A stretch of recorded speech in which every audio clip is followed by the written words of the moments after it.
Go ahead and call the Monday, November 17th meeting of the Cumberland County Board of Commissioners to order. I'd like to welcome everyone here.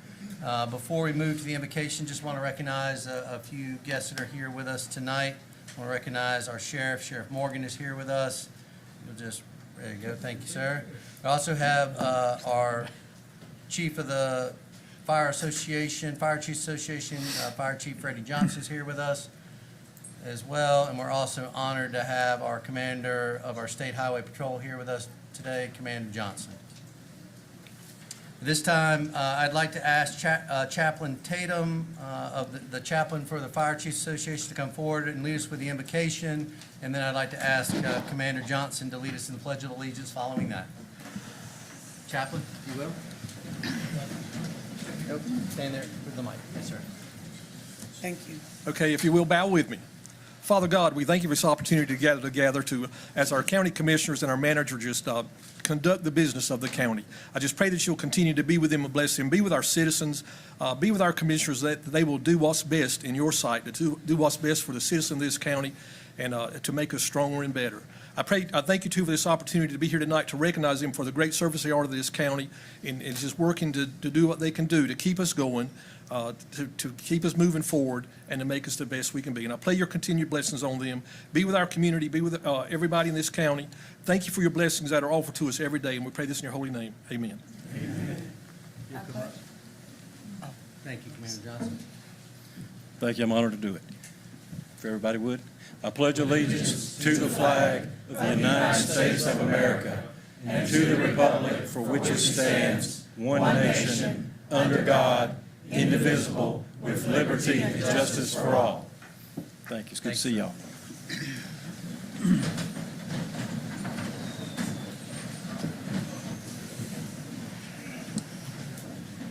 At this time, we have one other recognition, or one other person to recognize. So I'm going to call on our county clerk to recognize that individual. So tonight at the dais, we have Flat Inslee, a second grade student from Washington State that's traveling around the entire United States to learn about other areas and especially local government. Thank you. You're welcome. Very special, very special. At this time, we'll go ahead and move to presentation. I'd like to ask Chief Freddie Johnson to come to the podium. And I will turn it over to you, sir.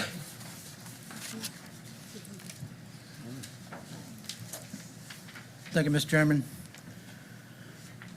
Mr. Chairman, Commissioners, staff, thank you for the opportunity to come in this evening, and we want to do something different tonight.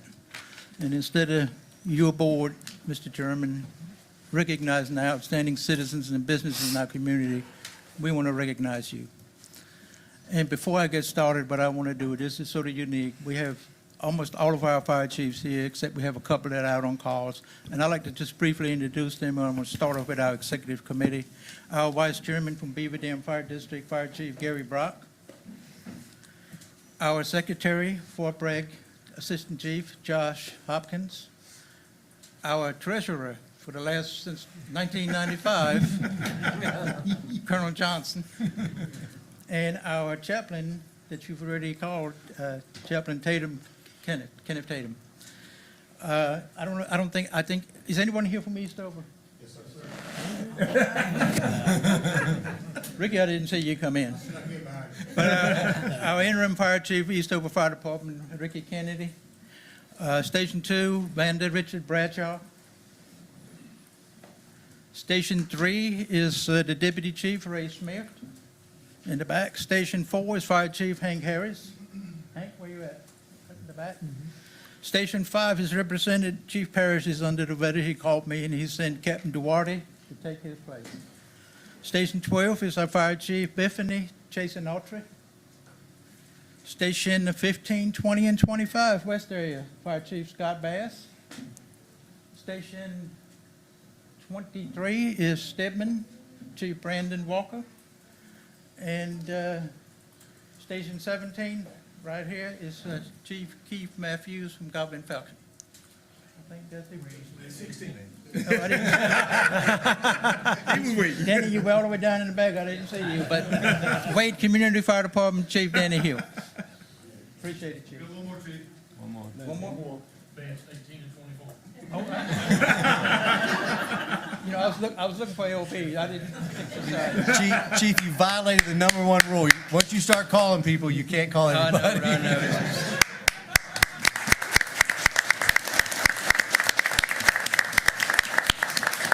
My plan was to have me early enough to take up a couple of rows, but I've been right here to see him. But I do want to relay our deepest appreciation to this board and staff also, especially for your continued support of our public safety mission.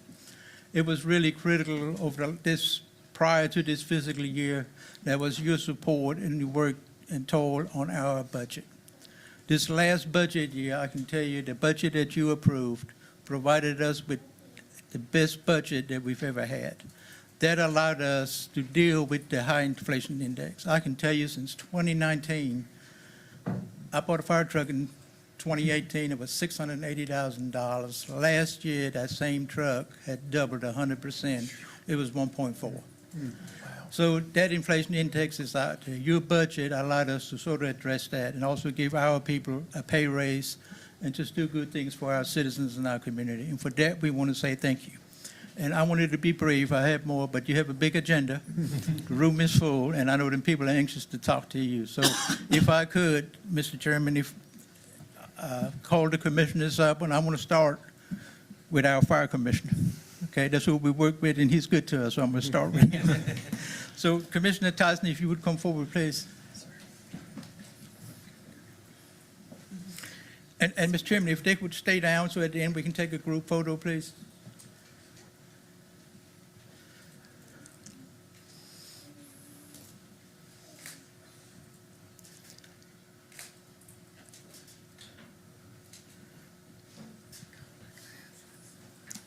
Henry, stay down there.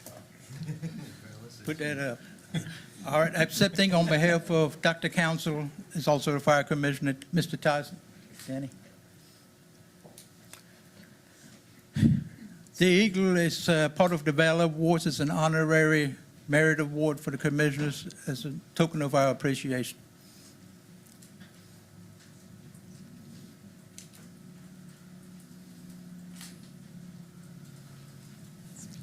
Commissioner Padilla.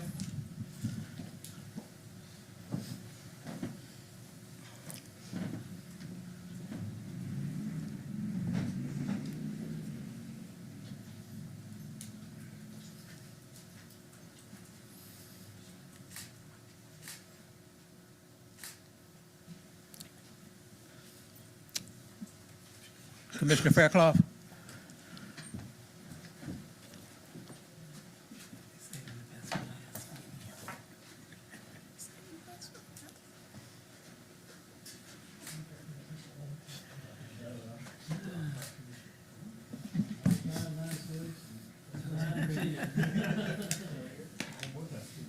It's like I said, 4031. Rise up like eagles. Commissioner Adams. So I get the chief.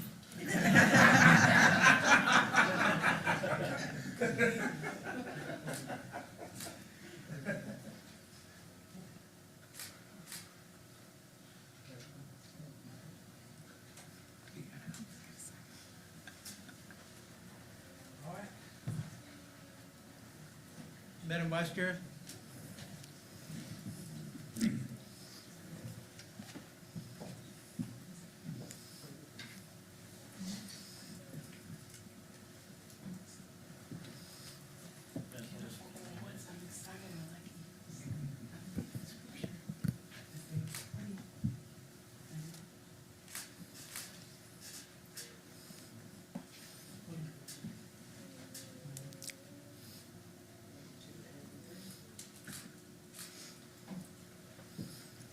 Chairman Deviere.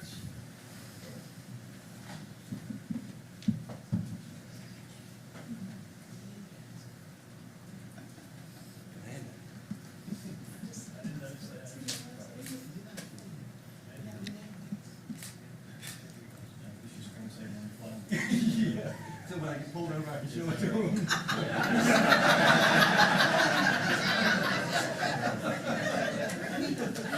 I still do drive back and forth to Raleigh.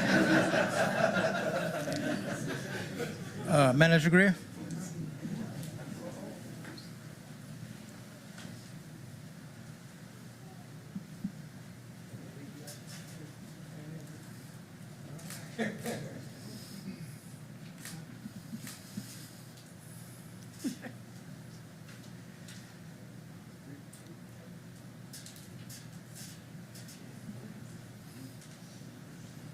Robin Coons? Okay,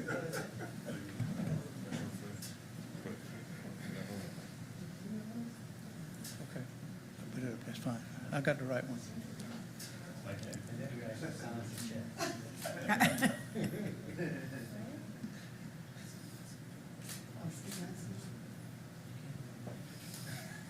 All right, I want to step in, I want to take a picture with you.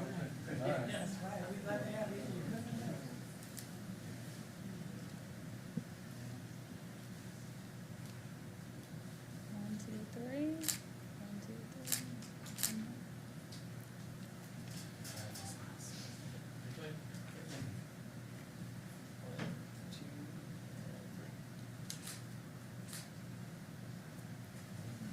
Let's give a permission.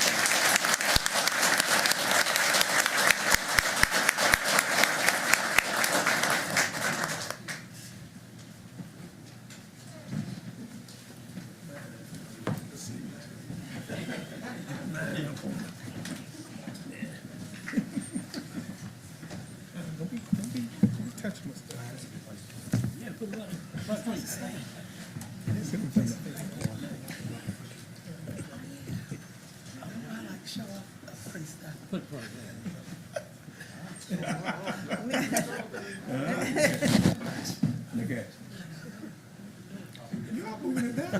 Well, I mean, I'm just not in front of you. You can put yours. Look nice. Pretty.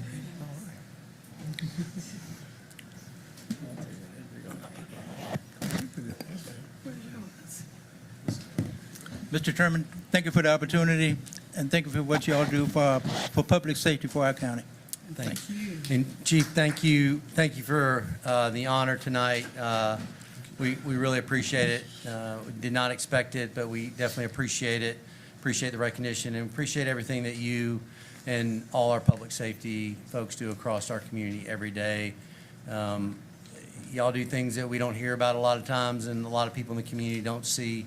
And so we're grateful for each and every one of your service and for all that you do and for honoring us tonight. Thank you.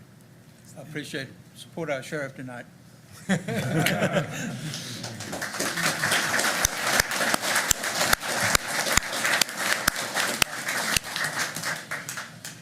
At this time, we'll go ahead and move to recognition portion of our agenda. And we have Fall 2025 Citizens Academy graduates, and I'll call on County Manager Greer.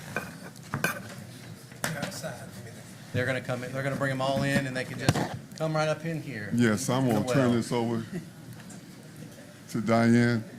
She's communications director. She's gonna introduce the candidate, the graduates, and take us through the ceremony. Hi, good evening. Good evening. Good evening. We held a small ceremony before this because you guys have a very busy schedule tonight. So everybody's already received their certificates, but I'll introduce, Josh will introduce in a second, our 14th Citizens Academy. We're very proud. There are 17 graduates in this class. Here they come. All right, awesome. Come and join me. Yay. We can just crowd around me. I'm going to brag on you guys for a second. Yes, please. This is the safe place. You guys can come on in. Diane, if you Yes. want. I'm sorry. No. Ms. Rice, if you Yes. want, they can go ahead and Oh, stand right awesome. up here. Okay, wonderful. Class, as you come in, you can go ahead and walk around me and get in front of the dais. And yes, and you can leave your things here if you'd like. Thank you. No, Yeah, ma'am. just stand right there, right around the dais. You should all fit in there perfectly. Hey, how are you? Thank you.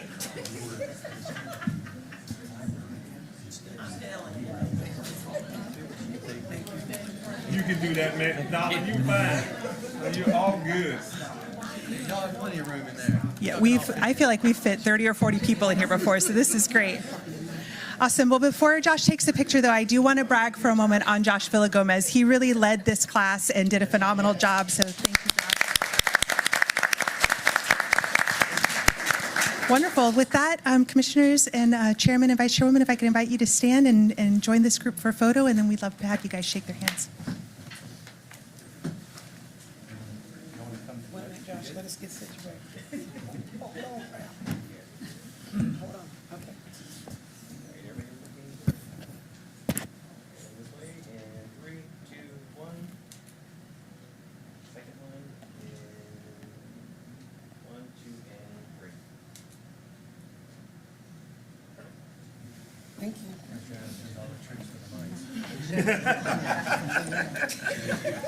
Yes, thank you. Appreciate you all. Thank you so much. Thank you. And before they leave, commissioners, any comments from any of you before Vice Chairman Jones? Just want to say thank you all for your leadership and your participation and just stepping forward to be leaders in your community. Training and knowledge is something that we're always life students. So I just want to commend each and every one of you for taking that step to say you want to understand the different elements of government, especially the county. And again, I just thank you because knowledge is power. And congratulations. We look forward to you all being on one of our boards soon and very soon. Any other commissioners? And again, thank you so much for taking your Tuesday nights and learning more about what happens in the county and how you can bring your leadership skills to help us. I will tell you that, you know, this board up here cannot do it alone, and I think I told you that when I came down and spoke to you. It's so important that we have people across our community that really lean in with us, that really help us push to be the type of community that we all want to be. So we're looking forward to seeing your faces on a lot of boards and commissions and helping us move in the direction we want to move. But thank you for your time, and thank you for the future time that you're going to give. Thank you.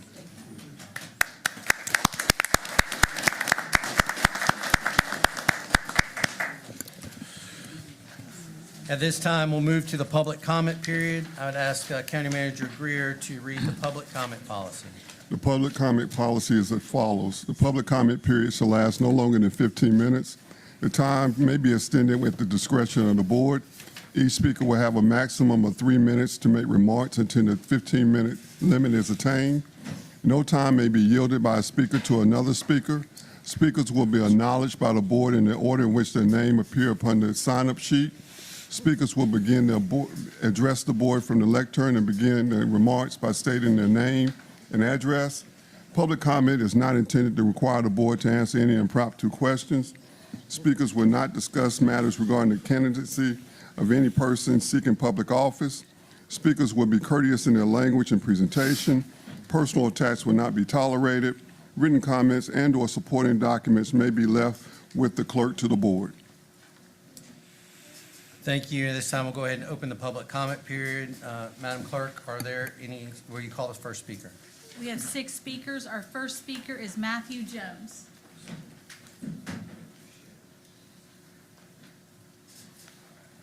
Appreciate that.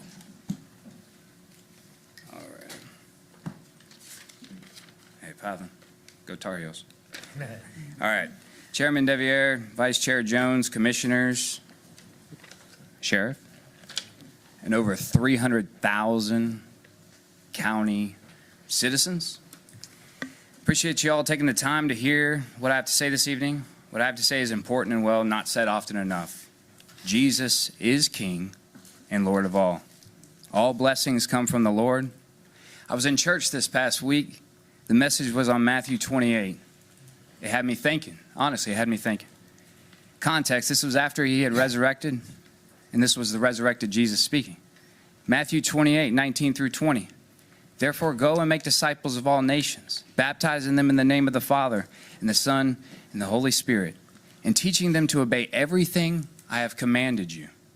And surely I am with you always to the end of the age. He didn't say he was going to leave you tomorrow. But he didn't ask for pastors, deacons, librarians. He commanded every single one of his followers to do that. So how can that affect the community? I'm not totally sure how that can affect the community. But I will say that Paul in Galatians 5:22 through 23 says that the fruit of the Spirit is love, joy, peace, patience, kindness, goodness, faithfulness, and self-control. Against such things there is no law.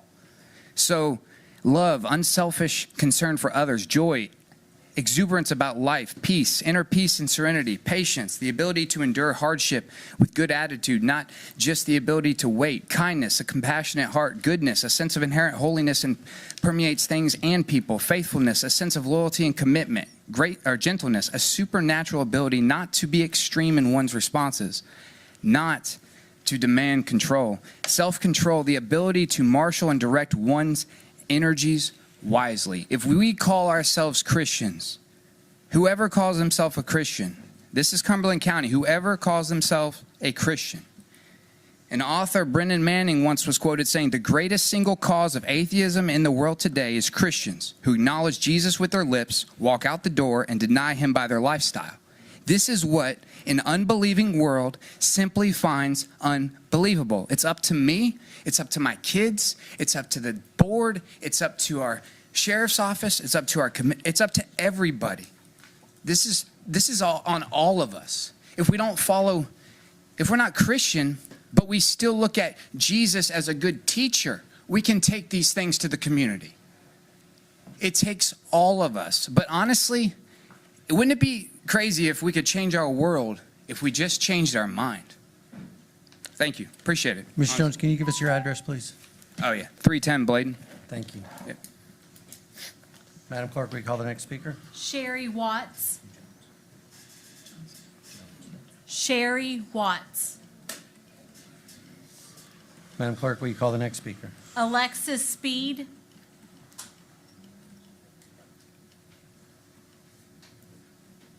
Madam Clerk, will you call the next speaker?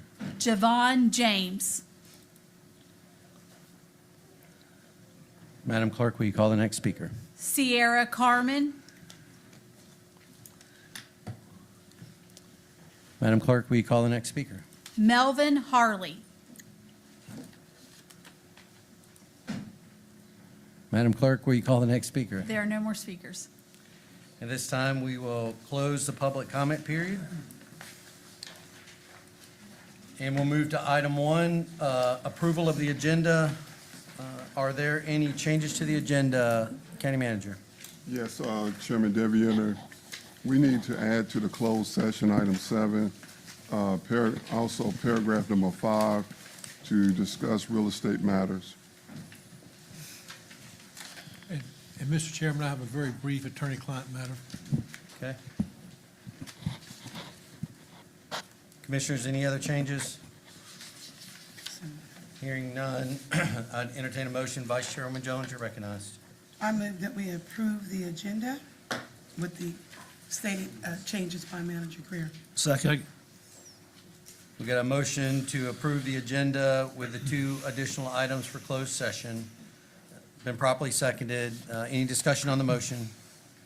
Hearing none, I'll ask for your vote. All in favor, raise your right hand. Unanimous. Go ahead and move to item 2, consent agenda. Commissioners, are there any items to be removed from the consent agenda? Yes, Mr. Chairman. Vice Chairman Jones, you're recognized. Thank you, Mr. Chairman. I would like to move item R, which is on consent agenda number 2, approval of an extension of time for the Martin Luther King Jr. Memorial Park. I want to move that to 4E on the consent agenda, please. Commissioner Adams, you're recognized. Mr. Chairman, I'd ask to remove item T from the consent agenda, put it as an item of business. Move that to item 4F. Thank you.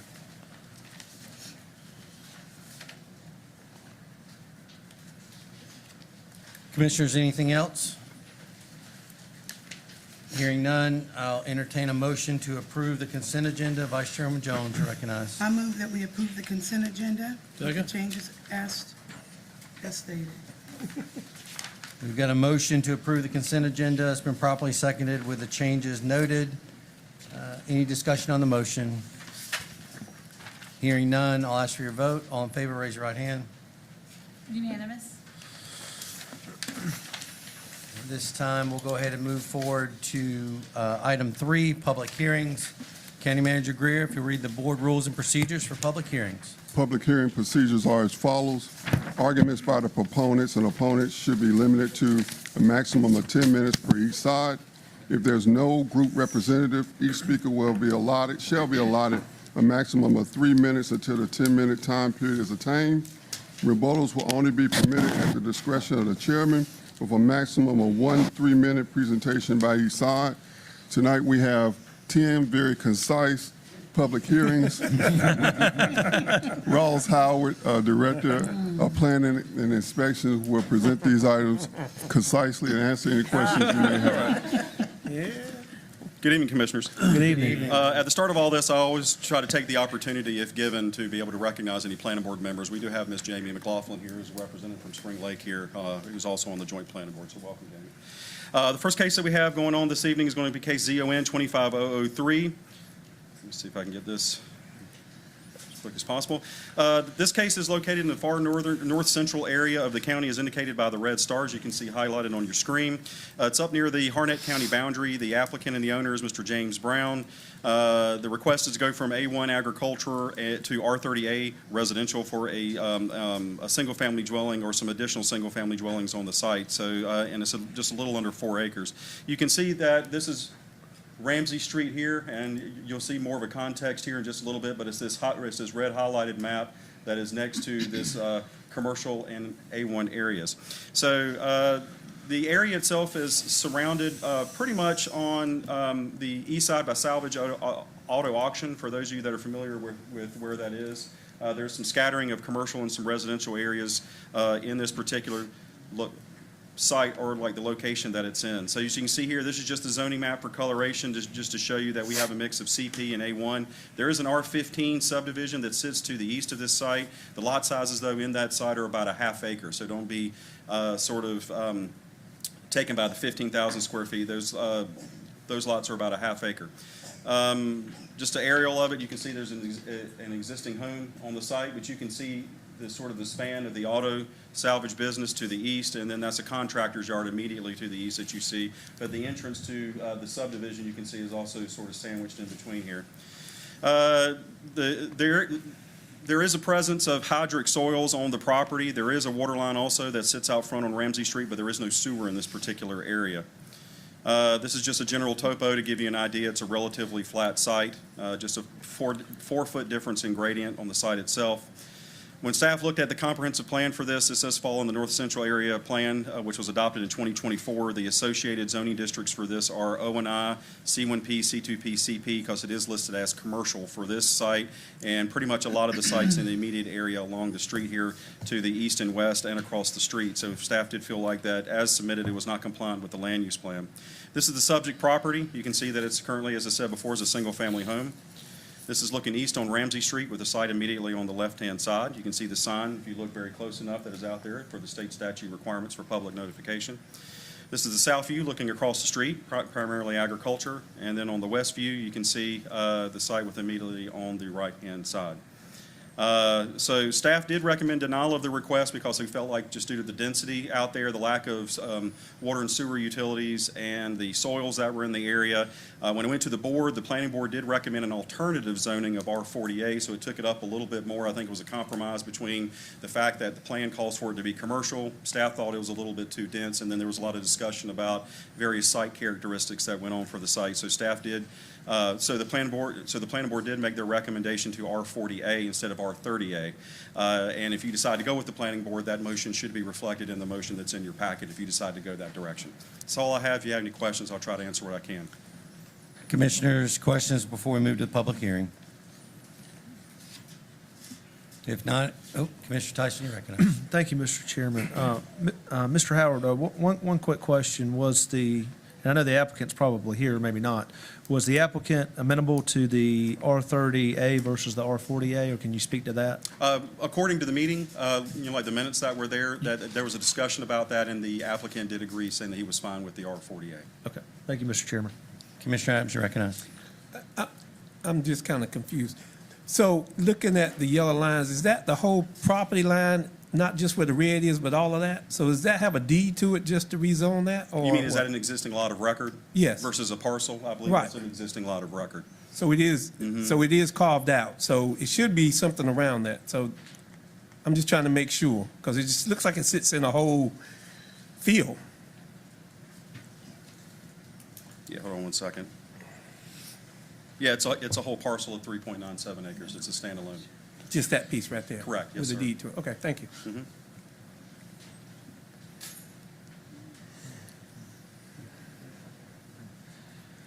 Any other questions before we move to the public hearing? Commissioner Patel, you're recognized.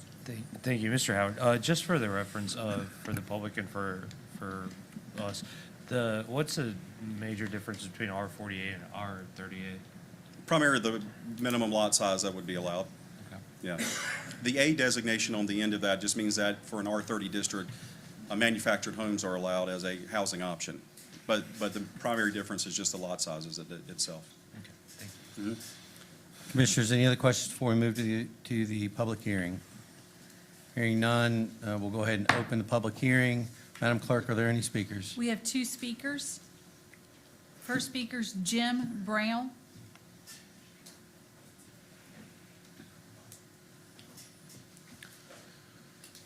I have some written materials here. If you'll pass it to the clerk, please, sir. Thank you. I apologize if I don't have enough copies, but my name is Jim Brown. I live at 10255 Ramsey Street. I am the property owner. I appreciate your time. Maybe I can help clarify with some of this information with the handout that I just gave you. My wife and I have owned this land since 1983, and we envision it as a lasting legacy for our family. Ever since we moved into that property, bought that property, there has been talk about a corridor of commercial properties along that area. And if you go back enough years, that corridor extended even further south down Ramsey Street, and it has been gradually carved up over the years through the planning board and the zoning. So my intent was to have some additional property or additional construction on my home, on my property for my family. Okay, my son went to the planning board, explained to him about the situations on the property, and they recommended an R30. Okay. The reason for that was because of the setbacks required, because there's portions of this property that are unusable. The flat land towards the back of that property, it drops off 20 feet. It's unusable, it stays wet most of the time, and as I go through this, I'll explain some of this to you. I guess I'm going to run out of time, though. So approximately 1 acre of this lot is undevelopable due to its topography. It drops over 20 feet into partial wetlands and even swamp-like conditions at times, and you'll see that in Appendix A. There is a topography line there where it does drop off. Additionally, a 20-foot wide ditch that ranges from 6 to 8 feet deep runs the entire length of our western property line. That's on Appendix B. This ditch manages all the stormwater runoff from Highway 401. It runs right down the edge of our property. So again, it limits the amount of usable land on this portion, on this parcel. Another significant factor is the US 401 widening project. When we moved in, we were told it was supposed to have been finished by 2020, something like that. Now I see it's pushed back to 2045, completed. And there's an exhibit in here that depicts the impact on that widening. On Appendix C, you'll see that that's worst-case scenario. If the highway maintains the current center line, the first line is the current right-of-way, the yellow line is the expansion, and then the 300-foot right-of-way is the orange line. Again, that's if the highway stays on the existing center line. Due to these constraints, significantly hinder commercial development on this property. There's other property adjacent to this corridor across the street. That's woodland, that's agricultural farmland. You don't have all the other added expenses that would interfere with stormwater runoff from the highway and the impact of our property itself. So my intent was just to have some additional property beyond the one dwelling, which I'm allowed to, and to get an additional dwelling. So that's why I just recommended unanimously for the planning board to go to an R40A, which I'm I'm fine with. Thank you for your consideration. Thank you, Mr. Brown.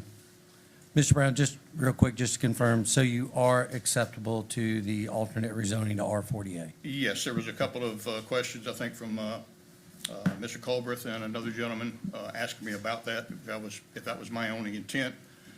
A lot of concern was the density of the structures, and R30 would allow me to put 6 dwellings on the property. I don't want 6 dwellings. Matter of fact, in the handout, you'll see where I've even pointed out I only want 3 additional. So they suggested we go to an R40, which takes me up to a maximum of 4 dwellings on that property. Thank you, sir. I just wanted to confirm that. Thank you. Thank you. Madam Clerk, will you call the next speaker? Jay Brown.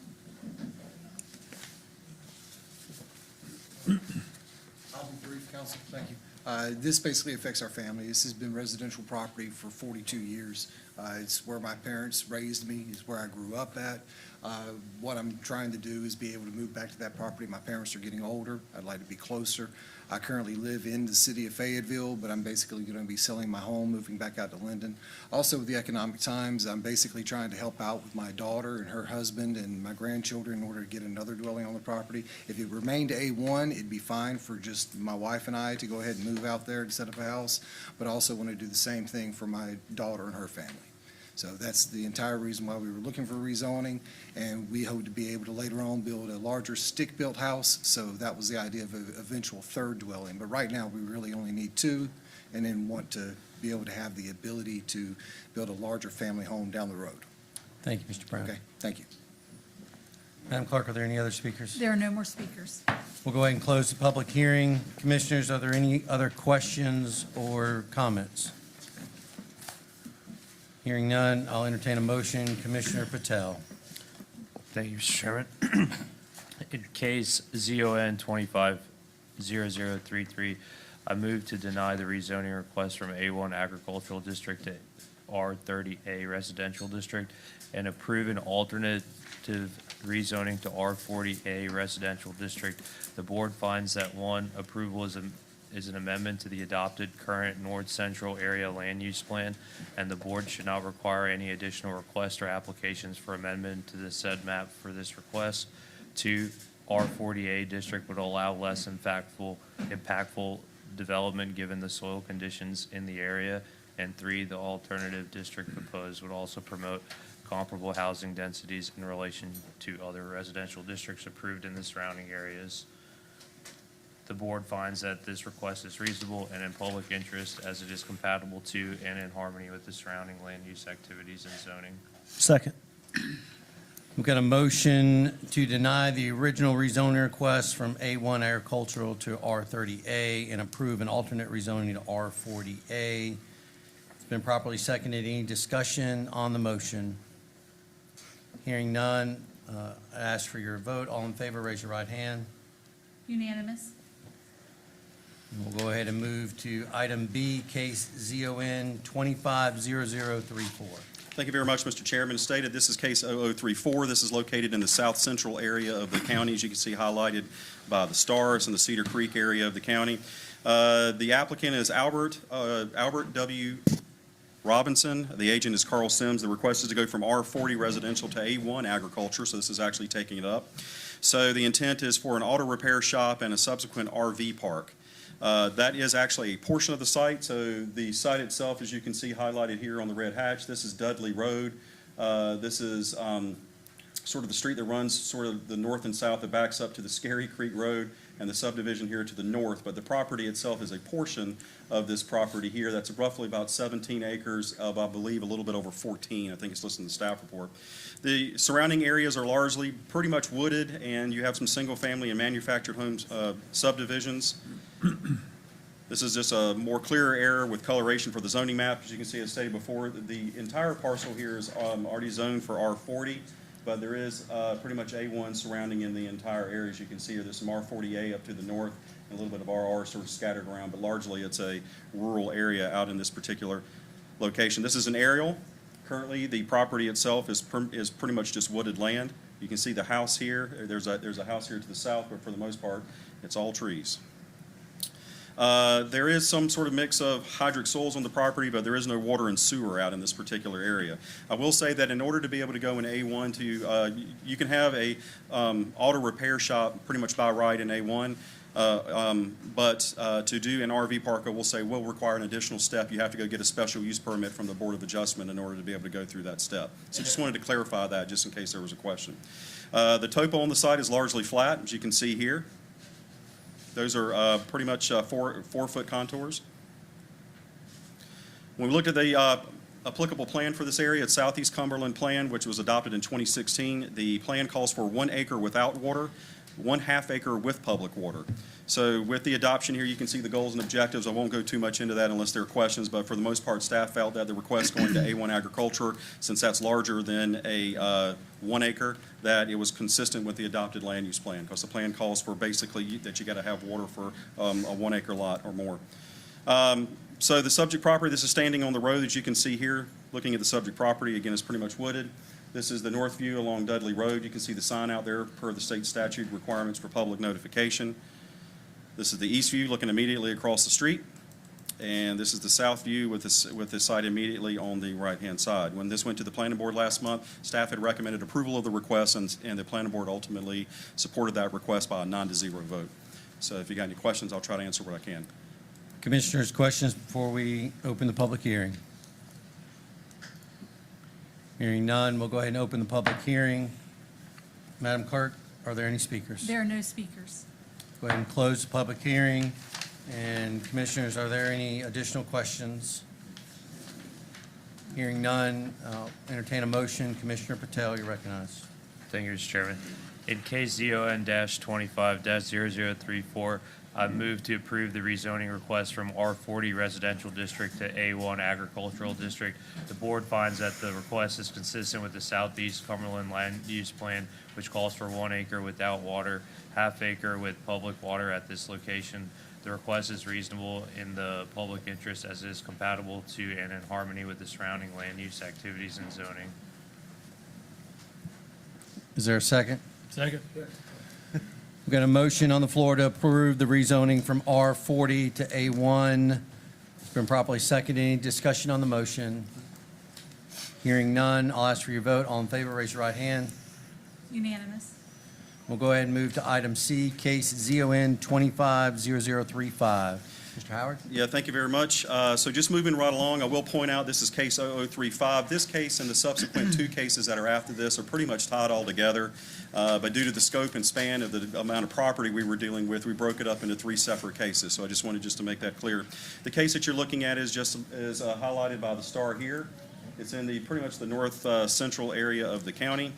You can actually turn it on presentation here. For those of you that are familiar with the area, this site is about 375 acres. It's split by the railroad, backs up to the Cape Fear River. This is McBride Street that you see here. For those, again, that are familiar with this area, this is Slocum Road that runs to the south.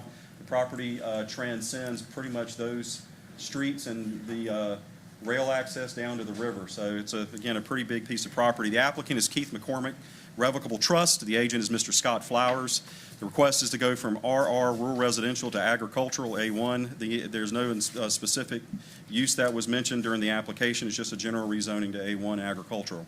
So this is the subject property. You can see pretty much the entire area. There's not a lot out there other than farming. That's why you don't see any other colorations for land use. When you look out here, it's pretty much farming and a lot of wooded area and then the river. So when you look at the zoning map, again, this is just going, as I said, from RR. Pretty much this entire area is zoned for rural residential, so it would take it back to the A1 designation that you can see pretty much around in the surrounding area just up the road. This is just an aerial of the site. Again, just wooded. A mixed match of hydric soils in the area. Again, this is such a large piece of land, so we didn't really get too much into detail about what it's going to, especially if it's going to agricultural zoning. Mix of topos, you can probably imagine, pretty much largely flat for the scale that it's at, but as you get down closer to the river, obviously it's going to get, the topo is going to get a little bit more dramatic because it starts to slope off as you're going down the banks of the river. When we looked at the North Central area land use plan, they designate this as rural agricultural with some open space down toward the river. Staff felt it was consistent with the adopted land use plan. Again, I won't go into the goals and objectives, but you can feel free to take a look at those and ask questions if you feel it. But in the rural agricultural designation, A1, A1A, R40, and R40A were deemed to be compatible districts, so the request going to an agricultural designation fit with the plans. We felt it was consistent. This is, now the signage out here was a challenge because we only have a certain number of signs we had to go put for such a scale of this big, but we did put signs up on McBride, and then we put them on Slocum. Those are the only two roads that transcended this piece of property. We didn't go into the property itself, but we did stick signs out in this area. But this is looking on McBride Street, looking towards the property. This is Northview looking across McBride Street to the rural lands that are across the street. Eastview with the sign immediately on the right-hand side, and again, we did place those signs down on Slocum as well too, where it did touch. So there's Slocum. Actually, we took a picture of it, so there you go. There's Slocum Road with the sign right there. You can see pretty much on the side of the road. Staff had recommended approval of the request. We took this last month to the planning board, and they supported it 9-0. For any questions, I'll try to answer what I can. Commissioners, any questions before we go to the public hearing? Hearing none, this time we'll open the public hearing. Madam Clerk, are there any speakers? We have one speaker, Scott Flowers. Good evening, ladies and gentlemen. Good evening. Thank you for your time. I represent the McCormick family and the trust associated with the family on this case and the next two cases. The three cases are all contiguous parcels of land. The family seeks to have harmony with the zoning across all three tracts to A1. As you heard, it is consistent with the future land use plan, which is rural agricultural for the future use of this property. And the first thing listed there is A1, which is what we're seeking here. If you know the McCormick family, you know they've been here in Cumberland County since the 1700s, and they don't sell land. So having their land zoned RR and R40 doesn't do anything for them. It's not helpful for them. Their planning is long-term, generational, to keep this property rural, agricultural for their family to use for many, many years to come. So that's why we're seeking these requests tonight. I think you'll see it is in harmony with the surrounding use. It is a reasonable request, and we hope you will support it. Thank you very much. Be happy to answer any questions. I don't think there's any questions. Madam Clerk, is there another speaker? There are no other speakers. We'll go ahead and close the public hearing. Commissioners, any other questions or discussion on this case? Hearing none, I'll entertain a motion. Commissioner Patel, you're recognized. Thank you, Mr. Chairman. In case ZON-25-0035, I move to approve the rezoning request from RR Rural Residential District to A1 Agricultural District. The board finds that the request is consistent with the North Central Area Land Use Plan, which calls for rural agriculture and open space at this location. The request is reasonable and in the public interest as it is compatible to and in harmony with the surrounding land use activities and zoning. Second. Got a motion to approve the rezoning request from RR to A1. It's been properly seconded. Any discussion or questions on the motion? Hearing none, I'll ask for your vote. All in favor, raise your right hand. Unanimous. We'll go ahead and move to item D, case ZON 250036. Mr. Howard. Okay, so as Mr. Flowers just mentioned, all of these are in the same location. You can see by the location star where this is located, pretty much right beside this. This is about over 1,000 acres that we're looking at. The applicant owner, again, is McCormick Farms Limited. Scott Flowers is the agent. The request is to go from RR, Rural, Residential, and P&D, Planned Neighborhood Development, to A1 Agricultural. As you can see here, it's pretty much just right beside it, so I won't get into the location unless you have a specific question about that. When you look at generally what's around this, you do have just one little commercial establishment down here off of a Slocum Road, but again, as mentioned, this is a very heavy agricultural and wooded area that's out there, so there's no real uses that are in the immediate area that can, like to speak of. When you look at the zoning, again, the case we were just looking at was right beside here to the east, but you can see this is largely split by RR and P&D that goes pretty much at the point down here to the river. You can see down here where it touches a little bit, but for the most part, you can see what the zoning is with the coloration that's there, but it's largely A1 all around it. Again, just looking at an aerial, pretty much wooded. There's nothing really to speak of as far as uses that are there. Obviously, somebody's using this little piece here, I guess, to go right around in, but for the most part, it's wooded. A mix of hydric and hydric inclusion soils. There are some water and sewer lines further down Slocum, but it really doesn't impact this piece of property, or at least in staff's opinion, it does not. Pretty much good piece of land. You got some good topo here. That here's it's largely flat. As you get to the north, it gets a little bit more heavier, but for the most part, it's a good piece of agricultural land.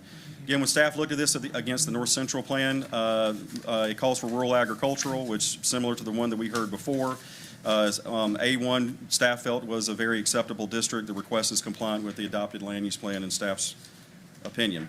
This is standing also on McBride Street. Again, we did put signs down on Slocum Road. As you can see on the highlighted map, there's Slocum Road right there. We put some signs out there, but for the most part, we stayed up here for taking pictures and so forth. So the subject property is as you're staring at it on both sides of the road. The sign you can see for the rezoning, there's our staff member that's out there trying to put the signs out there. But for the most part, we did put the advertisement out there on McBride. This is the south view, looking across the street, still on the applicant's property. So this is not just somebody else's pieces of land. This is the west view looking on McBride with the signs on both sides of the road you can see here.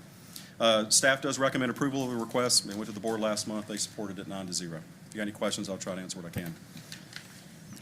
Commissioners, questions before we move to the public hearing? Commissioner Faircloth, you recognize. I was just curious, Mr. Howard, will the change from the current zoning to agricultural zoning impact the tax valuation of the property? I believe so, with my understanding of how the tax office does their evaluations. I think if it goes to commercial to a residential use, it's going to affect how the tax office is going to look at that. So yes, I think it would impact it. Would that be an upward or downward? Can't speak for the tax office. My assumption is that would be downward, because if you're RR, you're allowed a certain number by right type of homes out there. If it goes to agriculture, you're kind of taking that ability away of being able to put that many homes out there. So the way I understand the tax administration's office is they would tax it differently because it wouldn't be entitled in order to be able to put homes out there or as many homes out there at that point. And can I follow? Are you aware of the current tax valuation? I am not. I do not have that information on me right now. How about Mr. Flowers? Well, do you have the current tax valuation of the property? we haven't opened up the public hearing yet. Oh, Okay, all right. We'll get to that when we open the public hearing. Right. Commissioner Faircloth, anything else? That's all. Commissioner Adams, you recognize. Just ask, the sign was in the weeds. Did you move it out so that the public could see it? Yes. Because we didn't have a picture Well, we had of that. multiple signs out there, and so, we had, just for the sake of brevity, we didn't put the signs on Slocum Road as well, too, but we did try to put as many signs. As a matter of fact, we exhausted our whole inventory of signs in my department on this rezoning case. Yeah, I just wanted in the minutes because of where the picture showed it was. Okay. Okay, thank you. Commissioner Tyson, you recognize. Thank you, Mr. Chairman. Mr. Howard, kind of piggybacking off Commissioner Faircloth's question, it would be a correct assumption if this property was in the present use value program, then it would already be rated as agricultural if it's being used for agricultural purposes regardless of the zoning, correct? Right. Okay, and the second question is, given that the applicant has been using it for agricultural purposes for so long, how did we get here where his zoning got changed down the road? Was it through our planning process? Because I wouldn't think the applicant would have asked for the change in zoning if they're going back to A1. You mean how did it get to that in the RR? future? Yes, sir. Okay, so the only thing I can surmise is that when the county adopted their zoning ordinance probably a decade or more ago, there was probably a countywide rezoning effort that blanketed, into that point as part of the larger mass effort of that project, that it would have probably been assigned that zoning at that particular time. Gotcha. Right. And Mr. Chairman, if I can have a follow-up. Follow-up, go ahead. So as we look to plan in the future, knowing that the current owner plans to continue to use the property in this manner, is that something we can take into account as we look to make our changes so we're not necessarily inconveniencing the applicant to have to come back and reapply if we make a change? I'm not sure I follow your question, Mr. Tyson. Are you saying that once you make this change and then because it's compliant with our plan. So once you make this change, it's going to be that way until somebody else, either the family, well, primarily the family wants to come back and change it in the future. The county wouldn't necessarily be in a proactive stance to go out there and start rezoning folks' property. The only time that would happen is if we went through like a zoning ordinance update for the entire county, similar to what we did 20 years ago or whatnot, and we did the whole county at that point. But if we were to do that, we would of course take a look at these large tracts of land and see where we are and what they're zoned at the current, at the current zoning. Gotcha. Yeah. Thank you, Mr. Chairman. Commissioners, any other questions before we move to the public hearing? Hearing none, we'll go ahead and open the public hearing. Madam Clerk, are there any speakers? We have one speaker, Scott Flowers. Mr. Flowers, and if you can address the tax value issue, that'd be beneficial. Yes, the tax is currently the present use value, so the tax rate would not change. And the revenue to the county would not change as a result of this rezoning, to answer your question. The family doesn't know why RR and P&D were placed on these tracts. They've been farmed for hundreds of years. They're farmed now, they're going to be farmed in the future. So it was a mystery to them why that happened. They scratched their head about it, and if you have any other questions, I'll be happy to answer them. I have a question. Commissioner Fairclough. My button won't work. Thank you, Mr. Flowers. I appreciate you pointing that out. When I first came on this board, I don't think this property was zoned at all. Right. You know that. And there was a big movement afoot to get it zoned, and it took forever and ever for that to happen. So probably all those hundreds of years that the McCormick family had it, there wasn't any zoning, and so Right. it didn't get necessarily rezoned by the board. It was just a blanket thing. I remember when it happened, by the way. So, but I'm curious. I'm glad to know it's in the present value, and that's part of the equation here. Thank you so much. Yes, sir. Thank you. Madam Clerk, will you call the next speaker? There are no more speakers. We'll close the public hearing. Commissioners, any further questions or comments on this case? Hearing none, I'll entertain a motion. Commissioner Patel, you're recognized. Thank you, Mr. Chairman. In case ZON-25-0036, I move to approve the rezoning request from RR Rural Residential District and PND Planned Neighborhood Development District to A1 Agricultural District. The board finds that the request is consistent with the North Central Area Land Use Plan, which calls for rural/agriculture, open space, and flex area at this location. The request is reasonable and in the public interest as it is compatible to and in harmony with the surrounding land use activities and zoning. Second.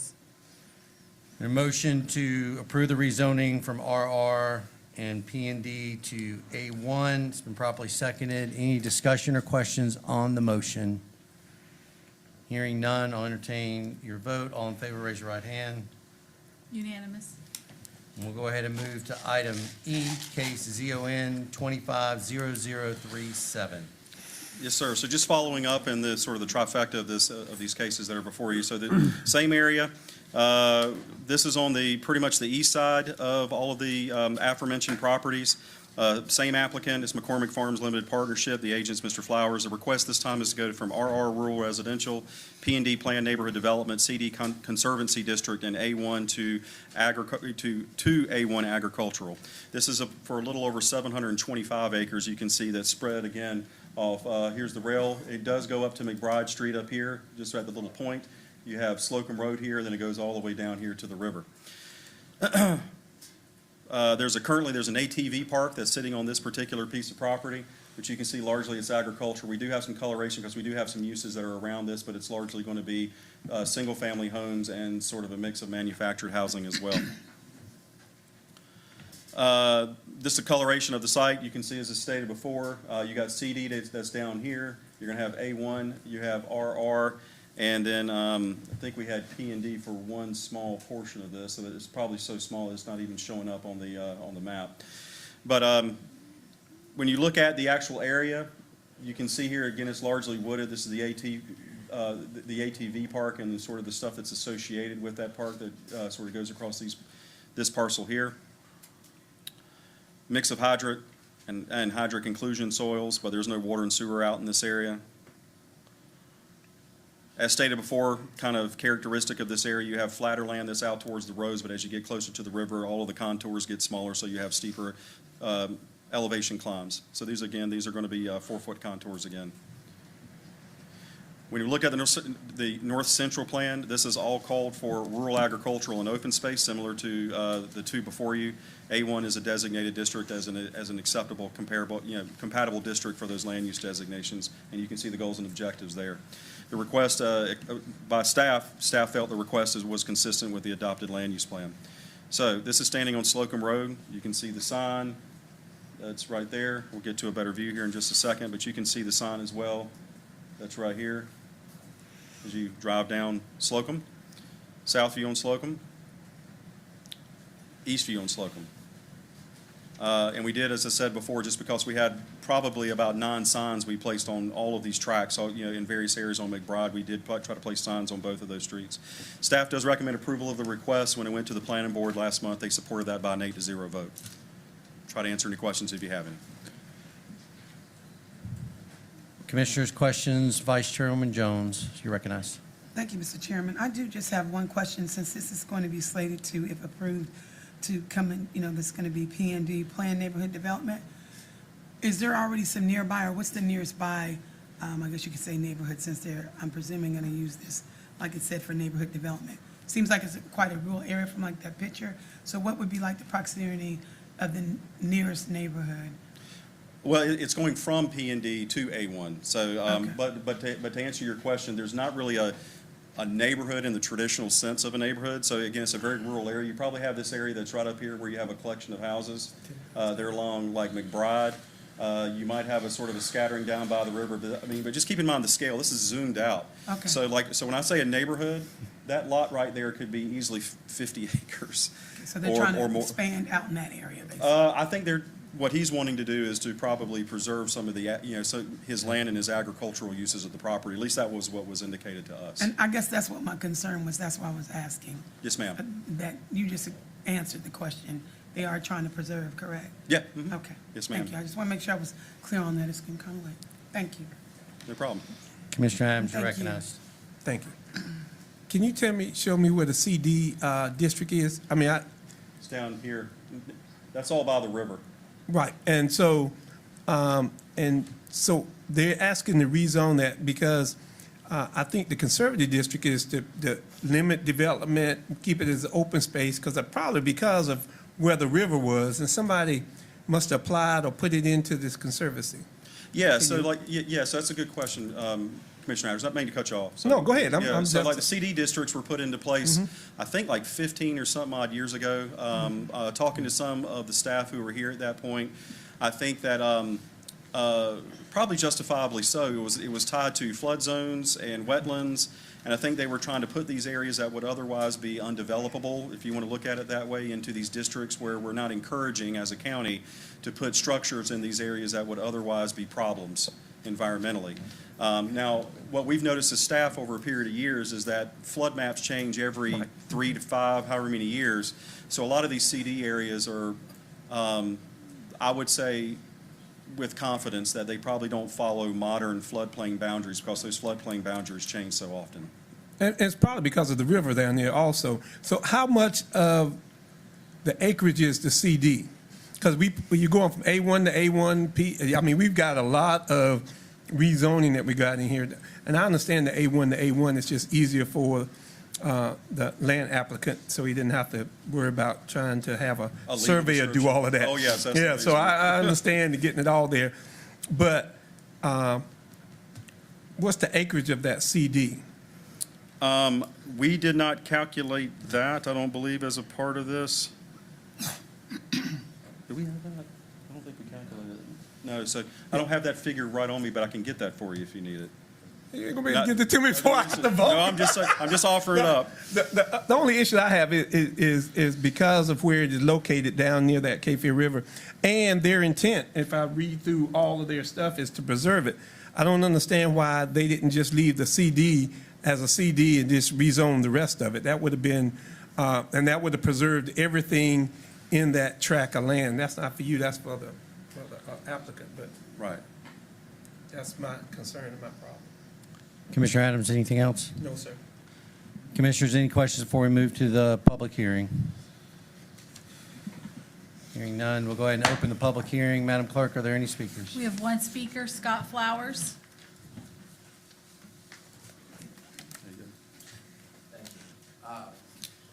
So, Mr. Adams, to your point, you know, when you do these rezonings, you do them by tract, and the CD's part of the parcel. It's not because there's an intent to go down there and do any development.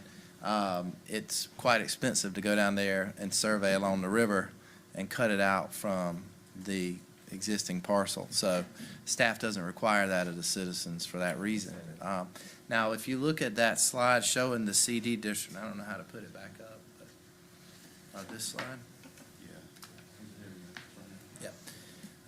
You can see that the CD district ends at the next track over. So right beside the McCormick track, there is no CD district on the same side of the river. So, you know, it seems like it'd be inconsistent to allow the property owner at the neighboring track not to have the CD designation, but somehow require it of the McCormick family. But to the point of what the commissioners are required to review, this is consistent with the future land use plan. It is going to remain A1 or agricultural rural use, including in the CD district, Mr. Adams, and in harmony with the surrounding uses. Mr. Chairman, Part of do you your have a hearing, question? direct to the board, to the chair. You can answer questions once you're done with the hearing. Go ahead. Go, just address your comments to the chair, please. I'm sorry. I don't have any further comments. I was just answering any questions that were posed to me, Mr. Chairman. Thank you. Commissioners, any questions?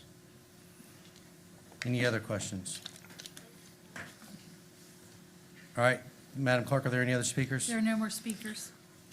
We'll go ahead and close the public hearing. Commissioners, are there any additional questions for the applicant or Mr. Howard?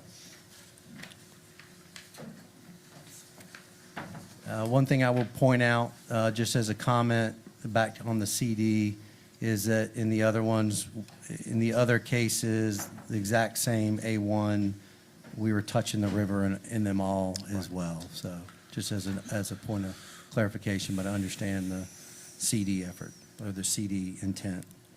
Any other questions or comments, Commissioners?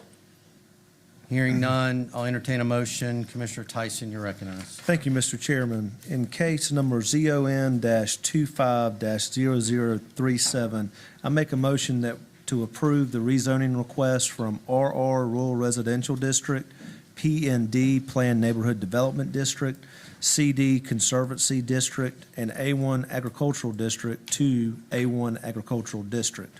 The board finds that the request is consistent with the North Central Area Land Use Plan, which calls for rural agricultural and open space at this location. The request is reasonable and in the public interest and is compatible to and in harmony with the surrounding land use, activities, and zoning. Second. Got a motion to approve the rezoning from RR, PND, CD, and A1 to all A1. It's been properly seconded. Any discussion or questions on the motion? Hearing none, I'll entertain your vote. All in favor, raise your right hand. Voting in favor, Commissioner Tyson, Vice Chairwoman Jones, Chairman Deviere, Commissioner Patel, Commissioner Fairclough. Voting in opposition, Commissioner Adams. We'll go ahead and move to item F, case ZON 250038. Mr. Howard. Thank you very much, Mr. Chairman. Moving right along, as you say, this is case 0038. This case is highlighted, as you can see by the star, in the area between South Fayetteville, or South Central Fayetteville, and the town of Hope Mills, off of the Cumberland Road area, for those of you that are familiar with the location. So this is, and I hope I'm pronouncing this, I think it's Natal, if I'm saying that right. So there's Natal Street, you can see Cumberland Road that's up here, but you can see this is tucked back. And the site in question sits in the middle right here in this red crosshatch off of Burbank Street on the corner of Burbank and Natal Street. So the applicant and the owner is Lino Abro. The request is to go from R6 to C2P, planned service and retail. C2P is more of our moderate intensity commercial that you'll find more in like the neighborhood areas. For the intent is for a used car dealership. The site itself is about 0.67 plus or minus acres. When you look around here, for those of you that might be familiar with the area, it sits across the street from the Mann and Hummel industrial site. You do have a mix of different types of residential and commercial and, I'd say some manufacturing uses in the area. When you look at the zoning map, you can see it's largely R6A down in here. It is R6 here, zoned MP, but it is sort of a match. It's a transitioning area, as you can see here, where you largely had some residential areas and then you have some non-residential areas as you go down the street, but it's pretty intensive down there. Aerial of the site, you can see here. There's a structure currently on the property as well. This would obviously be moved if the zoning is approved. There is water and sewer out in this particular area. There are no soil conditions that staff could speak of, but for the most part, it does have utilities. When you look at the topo, it's largely flat. As it says, it's a pretty small site. When we looked at the plan, this falls in the Southwest Cumberland land use plan. They call for mixed use with the associated zoning districts of R5, C1P, and C2P. If you look at the goals and objectives, that does encourage commercial development. It should be clustered in areas and centers and to create an atmosphere that supports existing and future commercial, and it should be in harmony with the surrounding area. So staff felt that the request is compliant with the land use plan. This is the subject property. As I said before, you can see it's currently used as a non-residential use, or at least you have the cars out there. This is Southview on Natal Street. As you can see here in that little dot right there, that's the sign for the state requirement for public notification. This is the west view looking immediately across the street at the industrial operation that's over there. And this is the north view with the site immediately on the right-hand side. Staff does recommend approval of the request. Again, as we thought it was compliant with our plans. Planning board did support that recommendation with a 9-0 vote at last month's meeting. If you got any questions, I'll try to answer what I can. Commissioners, questions for Mr. Howard before we move to the public hearing? Seeing none, this time we'll go ahead and open the public hearing. Madam Clerk, are there any speakers? There are no speakers. Go ahead and close the public hearing. Commissioners, are there any additional questions or comments on this case? Hearing none, I'll entertain a motion. Commissioner Tyson, you're recognized. Thank you, Mr. Chairman. In case number ZON-25-0038, I make a motion that we approve the rezoning request from R6 Residential District to C2P Planned Service and Retail District. The board finds that the request is consistent with the Southwest Cumberland Land Use Plan, which calls for mixed use at this location. The request is reasonable and in the public interest as it is compatible to and in harmony with the surrounding land use activities and zoning. Second. We've got a motion to approve the rezoning request from R6 to C2P. It's been properly seconded. Any discussion or comments on the motion? Hearing none, I'll entertain your vote. All in favor, raise your right hand. Unanimous. We'll go ahead and move to item G, case ZON 250039. Thank you, Commissioner. Case 0039. This case is located in the east central area, in the Bethany area of Cumberland County, as you can see highlighted by the red star that's on your screen in front of you. The applicant owner is Crystal McGee. The agent is Mike Adams with MAP Surveying. The request is to go from A1 Agricultural District to R40A. The intent is to have a two-lot residential subdivision for this particular piece of property that you can see off. This is, again, Oak Grove Church Road. Sits at the corner of Oak Grove Church Road and the Wade Stedman Road that you can see here, but this is the highlighted area in the red crosshatch. As we move forward, the site around here is largely surrounded by some institutional uses, but largely some manufactured homes and various combinations of stick-built homes. When you look at the zoning, it has R40A pretty much right on the east side, and there's R40A to the rear or the south side of the property. As you head further up towards Wade Stedman Road, you can see there's a smattering of R40, RR, which again is 20,000 square foot lots, and you do have some R40 that's kind of in the area, so it's pockmarked around there. This is the site itself, sitting on Oak Grove Church Road. You can see that there's a house currently on it. There's no hydric or hydric inclusion soils out here, but there's also no water and sewer or utilities. So for the most part, it'd be relying on well and septic, but again, there's no soil issues that we can see that was identified as a part of our process. The site is largely flat. You can see by the contours. Again, these are 4-foot contours. If I'm going too fast, please tell me. When we looked at the Stedman area plan, that's where this site is located. It calls for rural density residential, so the associated zoning districts for this particular designation is A1, A1A, R40, R40A, and CD. R30 and R30A would be appropriate, but only if they were compatible and through a conditional zoning process. So when you look at some of the goals for the rural density residential area, we did feel like, as you can read there, there's certain classifications just to make sure that's in harmony with the area and we're supporting housing. But for the most part, staff felt that the request is consistent with the adopted land use plan, and we moved forward with that. This is the subject property, looking on the street, looking at the property itself. So you can see it's an existing single-family home. This is the west view with Oak Grove Church Road, with the site immediately on the left-hand side. You can see the public notification sign sitting in their yard. This is looking across the street, and the dogs that are out there looking at us. And this is the east view on Oak Grove Church Road with the site immediately on the right-hand side. So staff does recommend approval. When this went to the board last month, they supported that request by a 9-0 vote. Any questions? Commissioner Tyson, you're recognized. Thank you, Mr. Chairman. Mr. Howard, one question I have. In the previous cases, in the minutes from the planning board meeting, I saw that there was, quite a bit of discussion about these cases. In this one, I noticed there was just the motion only.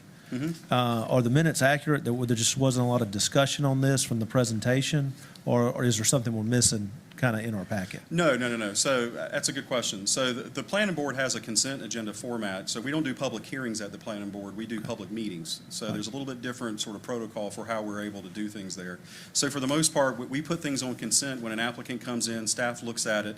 If we find that it meets the plan and then staff supports it, we put it on consent. It then goes on the agenda for the planning board, and if the planning board goes through, unless somebody pulls it off and has an issue with it, it just stays on consent. So the minutes are going to reflect for the fact that there was no discussion on that particular issue. Thank you, Mr. Chairman. Yeah. Commissioners, any other questions before we move to the public hearing? Hearing none, we'll go ahead and open the public hearing. Madam Clerk, are there any speakers? There are no speakers. Go ahead and close the public hearing, and Commissioners, back to you for questions or comments on this item. Hearing none, I'll entertain a motion. Commissioner Tyson, you're recognized. Thank you, Mr. Chairman. I move in case ZON 250039 that we approve the rezoning request from A1 Agricultural District to R40A Residential District. The board finds that the request is consistent with the Stedman Area Land Use Plan, which calls for rural density residential. At this location, the request is reasonable and in the public interest, as it is compatible to and in harmony with the surrounding land use activities and zoning. We got a motion to approve the rezoning request from A1 to R40A. It's been properly seconded. Are there any discussions or comments on the motion? Hearing none, I'll ask for your vote. All in favor, raise your right hand. Unanimous. We'll go ahead and move to case ZON 250040. Mr. Howard. Thank you very much, Mr. Chairman. This is pretty much in the northern area of the county, as you can see highlighted by the red star, just north of the Spring Lake area. This is off Lillington Highway, up near the Spring Lake city limit line. The owner is Charles Ball. The agent's Edward Ball. The request is to go from C3 commercial to R6. You can see the C3 highlighted here. That is in this crosshatch area. Now, the owner does own this piece of property and the one that's R6 behind there. So largely, this is an effort to clean up and streamline the zoning that's on the property. I believe there were some concerns about rebuilding a home that's on the property. There's a church on the property, which I'll get into here in a minute and just go into a little bit more explanation. But they wish to demolish and replace the existing home that's on there now and to keep the existing church. So it's just a little over an acre, but you can see here that's highlighted on that red crosshatch, but the owner, again, does own the R6 area that's to the rear of it. As you can see, the surrounding area is just sort of a mix of commercial and some residential and some wooded areas. You can get a little bit better coloration here by the zoning, but you can see the C3 that's here along the stretch, or at least across the street for this area. And then you got R6 to the rear and R6A. So this is the house itself. You can see the church is on the front here. Again, the concern was that they wish to demolish the home, but in C3 you can't put a single-family home in that district. So in order to do that, they would have to zone it to a comparable district that would allow pretty much, which is why we have the R6, which is the R6 in the back as well, too. So we're just trying to match up the zoning. There is a water line through here. We didn't identify a sewer line that's out here, but for the most part, they do have a water utility. Generally flat. This is the site here. Sorry it's not highlighted, but generally it's a flat site. Again, 4-foot contours, but for the most part, you're looking at maybe a 4-foot difference on the site. So again, it's pretty flat. It does go within the Spring Lake Area Land Use Plan, which was adopted in 2022. This area does call for commercial. I will point out for the most part that if you do look at the land use plan, it calls for medium density residential, which surrounds it on 3 sides. This is sort of a donut hole in the middle of that. So the motion that you have in front of you, that if you decide to approve it, would switch it, so it would change the coloration to a medium-density residential if you wanted to go that direction. But, right now, there's a designation of commercial on the site, and if you look at the goals of the commercial designation, staff did not feel it was compliant with the land use plan as it was in its current form. So I'll just say that. So the southeast view, you can see the property sitting there. You can see the church with the house behind it. This is sitting on Littleton Highway. This is the east view, looking at the site from just a little bit different angle. Southwest view. And then you can see the northwest view pretty much looking right across the street. As you can see, that there's the zoning sign. We did try to put it out closer to the road. So you could be able to see that. And so for the most part, staff does recommend approval of the request. It went to the planning board. They supported it 9-0 vote. If you got any questions, I'll try to answer what I can. Commissioners, questions before we move to the public hearing? Seeing none, we'll go ahead and open the public hearing. Madam Clerk, are there any speakers? There are no speakers. Go ahead and close the public hearing. Commissioners, are there any additional questions or comments on this case? Hearing none, I'll entertain a motion. Commissioner Faircloth, you're recognized. Thank you, Mr. Chair. I would move that we approve the rezoning request from C3 Heavy Commercial District to R6 Residential District and find that, 1, approval is an amendment to the adopted current Spring Lake Area Land Use Plan, and that the Board of Commissioners should not require any additional request or application for amendment to said map for this request. 2, the requested district would be the most appropriate to maintain current use and site conditions and to allow for reconstruction of residential structures.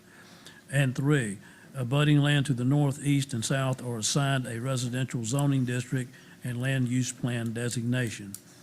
The board also finds that the request is reasonable and in the public interest, as it is compatible to and in harmony with the surrounding land use activities and zoning. Second. We've got a motion to approve the rezoning from C3 to R6. Been properly seconded. Are there any discussion or comments on the motion? Hearing none, I'll ask for your vote. All in favor, raise your right hand. Unanimous.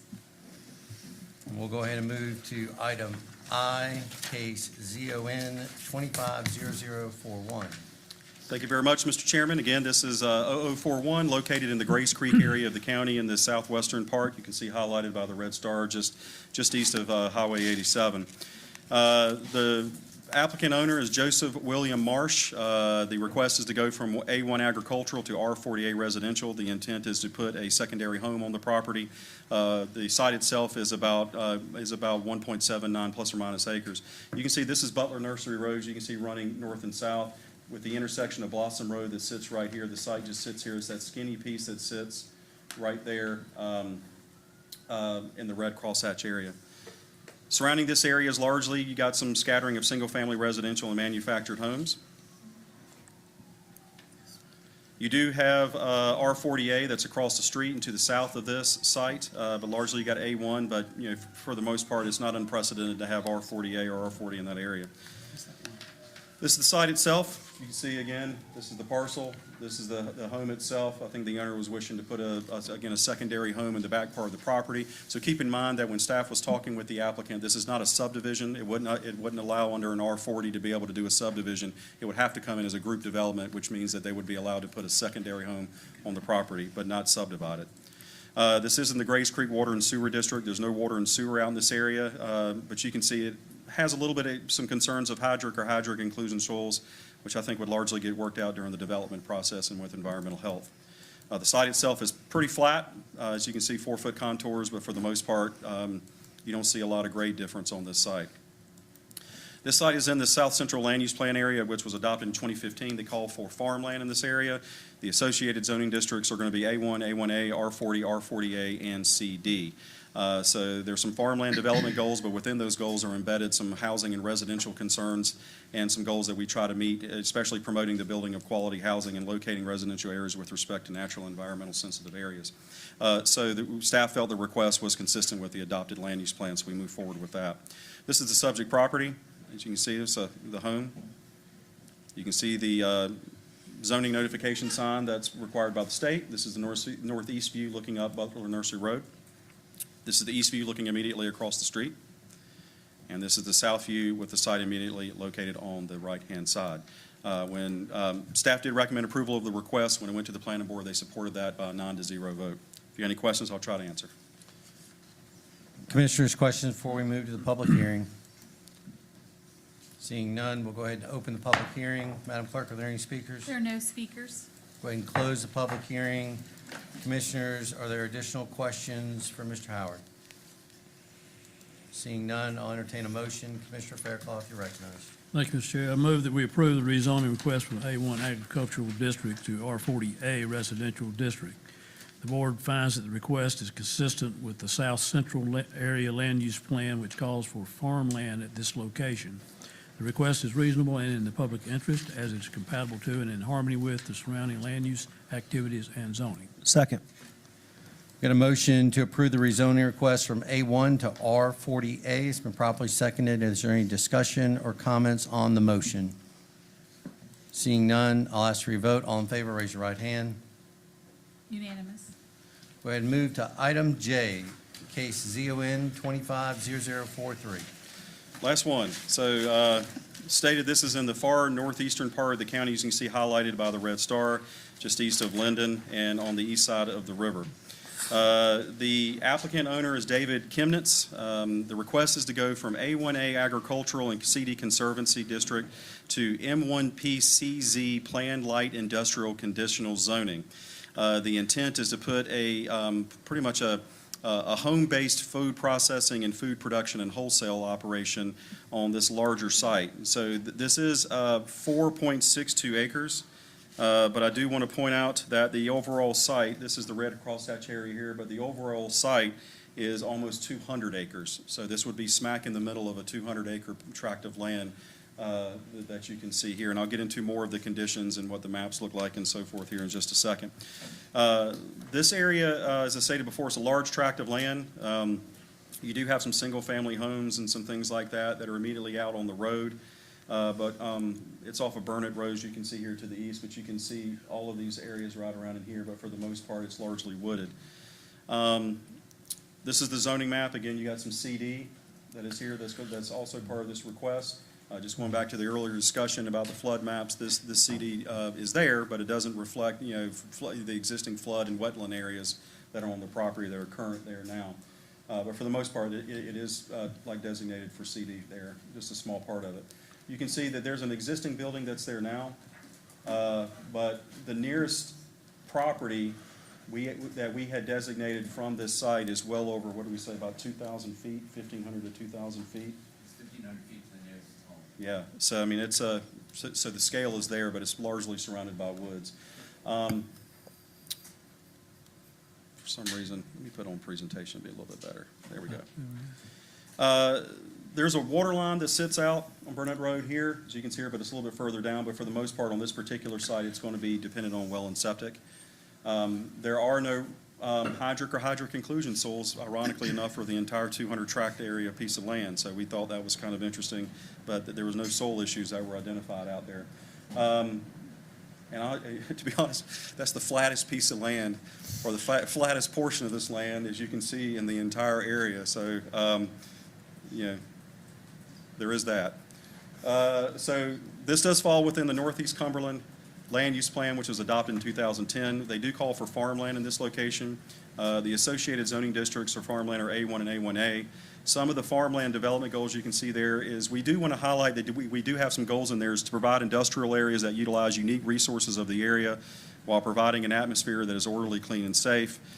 We put some goals in there that state that to locate industrial development so it'll be not have an adverse effect on residential areas. That's why we went into the whole, this site is in the middle of 200 acres. It's, probably a half mile or more from the nearest house, and to promote efforts to protect the rural family homesteads and enhance and protect farming and agricultural industry. So the food processing and the food production we thought was important to that. So even though we felt the request is not consistent with the land use plan, staff did support it, and that's going to be reflective in the motion if the board decides to be able to go in that direction. I do also want to point out, if the board's recalls the flex areas that we had talked about before, this plan predated that, but this is a good example of why we have those flex areas where you have such huge tracts of land that when somebody wants to come and put something in the middle of the property, it pretty much puts a flag there, and then it kind of sets the tone for how staff will look at it in the future when somebody wants to come and start to do things around it. But I just wanted to point that out. This is the subject property, or the entrance to the subject property, as you can see. Another view of the entrance. This is looking north on Burnett Road with the site immediately on the left-hand side. You can see the public notification sign there. This is the northeast view looking immediately across the street. This is the south view with the site immediately on the right-hand side. We did get a chance to go onto the property, so we went there, and you can see pretty much this is what the 5-acre tract looks like, and you can see the building that's out there that's going to be affected by this. This is the site plan. As part of a conditional zoning, you're required to submit a site plan for us to be able to show you what your intent is, but this is the existing metal building that will be used in the existing buildings that are there.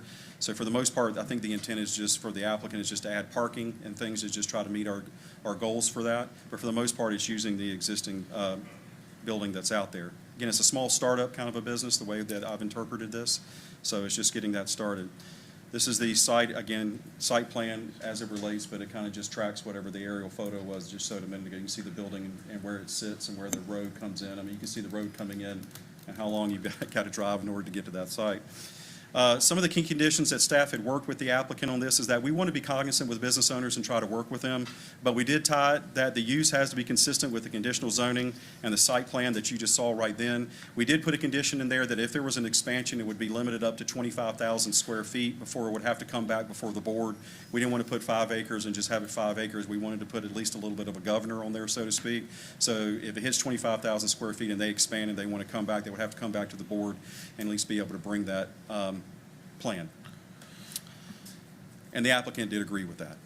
So the staff does recommend approval of the request. When we took this to the planning board, they supported it by a 9-0 vote last month. Commissioner Tyson, you recognize. Thank you, Mr. Chairman. Mr. Howard, one question I have, and certainly understand the spirit and nature of the request. If for some reason the applicant were to discontinue the use, would it revert back to the A1 zoning automatically? Is that something that we could do, or would it continue? Because my concern with it is that if we're just saying food processing, that's a pretty generic term. Mm-hmm. So what, in the event that they were to discontinue the business, what would happen with that area that's zoned? Well, like the conditions, yes, thank you very much, David. So again, we worked very hard to tighten the conditions down for this kind of thing. So to answer your question, the short answer is it would not automatically revert back, but it says at the end of 2 years from the date of the approval of the conditional zoning by the Board of County Commissioners, this is the last condition, it's a time limitation in the condition sheet. The planning board may examine progress made to determine if active efforts are proceeding. If the planning board determines that active efforts to develop are not proceeding, it may institute proceedings to rezone the property to its previous zoning classification. Right. So there is a catch-all in there that we do have the ability, and the applicant has agreed to this, that we could go back and do it on our own because he's agreed to it. Thank you, Mr. Chairman. Commissioner Adams, you recognize. I guess my question is, I had some of the same concerns that the emergency management, the fire marshal's office had, which is access to this piece of property out here. If you look at the comments, and I guess it may be for the attorney, Mr. Chairman, I don't know, it talks about the access in accordance with, I don't know what, section 503. And all my fire people, here they go now, of the 2018 NC Fire codes and on two separate things. So access is a problem if they build it. I guess is how do we get to this point of this concern by the Cumberland County Fire Marshal's office? Well, when they come in for the building permits and like the development permits, we go through what they call we have a development review committee that sits down and includes the fire marshal for the county. And so what we do is we get certifications that the road is built to spec, either through grade or there's, it probably won't be asphalt, but it'll be compacted in such a way to handle their trucks. Typically, if there's a gate, if you notice there was a gate that was on there as part of the pictures, they would put a Knox box or something on there that will allow the fire marshal's access to be able to get through there in the case of an emergency. So it's just something that just sits out there for the gate, and it's pretty much accessible to the fire department. And then, again, like when they go through the site planning approval and the permitting process, the fire marshal would go out there and inspect and make sure that the road's built to their spec in order to accommodate their equipment. For the access, because that was just a concern the fire marshal had. Yeah, and also keep in fact that when they go through the building permitting process, they will have to be reviewed against sprinklering or anything like that that would be required. Commissioner Adams, anything else? That was a page? Yeah, so he said the driveway's paved, but the fire marshal's still going to look at it as well, too. Well, I just saw where the fire marshal just had those concerns, even if it's paid. Evidently, they had their concerns because that's what's in their minutes and their notes. Thank you, Mr. Chairman. Commissioner Patel, you recognize. Thank you, Mr. Chair. And this might be a question for the county attorney. For the 25,000 additional square feet that could be expanded on with the current site, is that, where does that number come from? Is that just a staff recommendation, or is that something? It's just like 5 acres almost. Yeah, I mean, that's a figure that we worked out that we thought was acceptable for expansion before it got maybe to the point where it was big enough that would maybe have to warrant a re-review to see how big it's going to be getting. So the intent from the applicant was that we simply just wanted to be able to have it as a small, like a smaller industry, kind of watch and see what happens. And then we got to a certain point where it's growing, then it could come back to the board and you guys could either approve it or make whatever comments or changes to it that you want at that time. So again, it's something that we worked out with the applicant through this process. Thank you, Mr. Chairman. Commissioners, any other questions before we go to the public hearing? Seeing none, we'll go ahead and open the public hearing. Madam Clerk, are there any speakers? There are no speakers. Go ahead and close the public hearing. Commissioners, any additional questions or comments on this case? Hearing none, I'll entertain a motion. Vice Chairman Jones, you're recognized. Yes, in case zone 250043, I move to approve the rezoning request from A1A Agricultural District and CD Conservancy District to M1P CZ Plan Light Industrial District conditional zoning, and find that one, approval is an amendment to the adopted current Northeast Cumberland Land Use Plan, and the Board of Commissioners should not require any additional request or application for amendment to said map for this request. Two, the requested use and zoning district are compatible with the land use plan policies that support industrial development and employment. And three, impacts to surrounding areas are minimal as the rezoning site is fully screened by woodlands and will be more than 1,500 feet from the nearest residential use located outside the parent parcel. This request is reasonable in the public interest and is in the best public interest as it is compatible to and in harmony with the surrounding land, use activities, and zoning. Second the motion.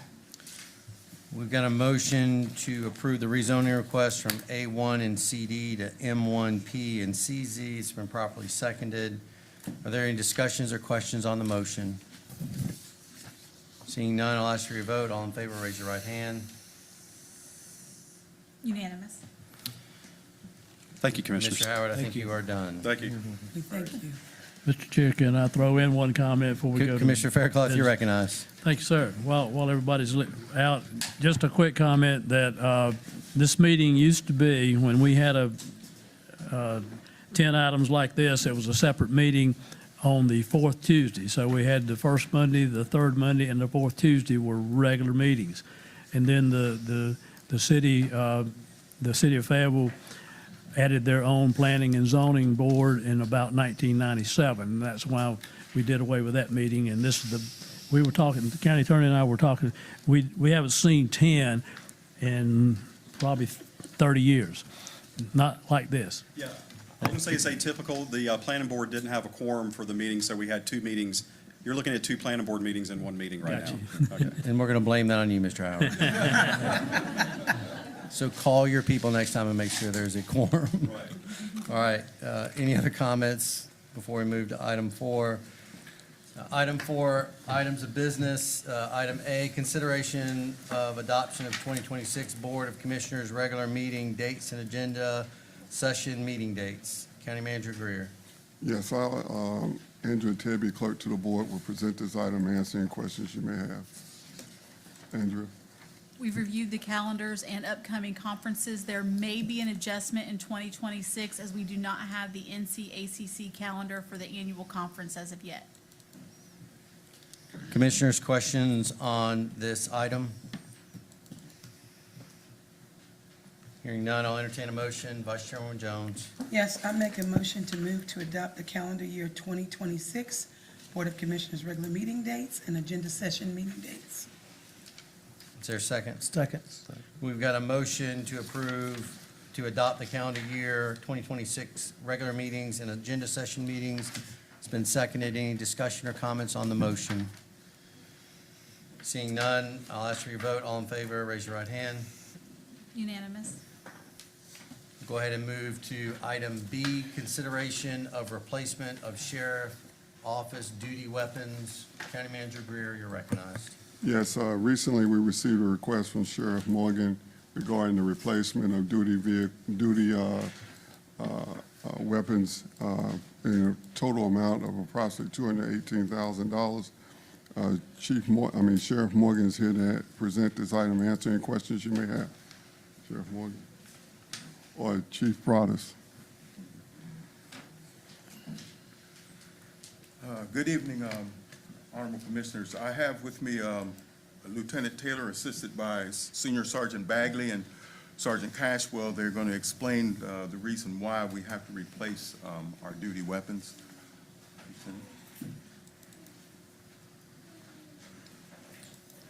Good evening. Good evening. Good evening. The current duty-issued handguns in use by the Cumberland County Sheriff's Office are Glock 21 Gen 4s. The bulk of these handguns were purchased back in 2014 and have reached the recommended 10-year service life.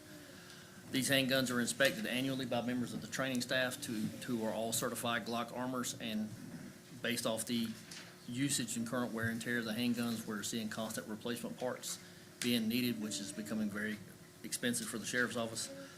We have also, out of the 295 handguns we have in service, over 100 of them have night sights issues. Every single handgun issued by the Sheriff's Office has night sights to allow the officers to see in low light or dark conditions.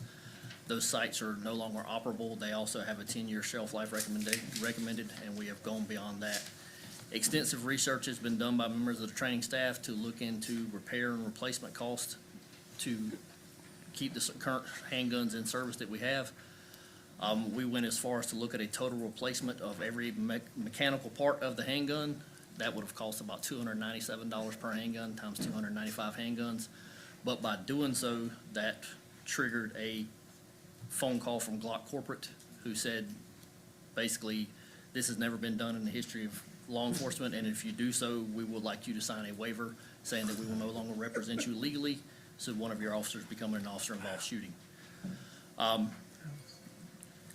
We have reached out to a company by the name of Armchar Wholesale Incorporated. They currently hold the state contract for Glock till 2029. They have offered us a trade credit of $280 for every handgun we turn into them. So with the total amount Mr. Greer spoke of, that is included with that price.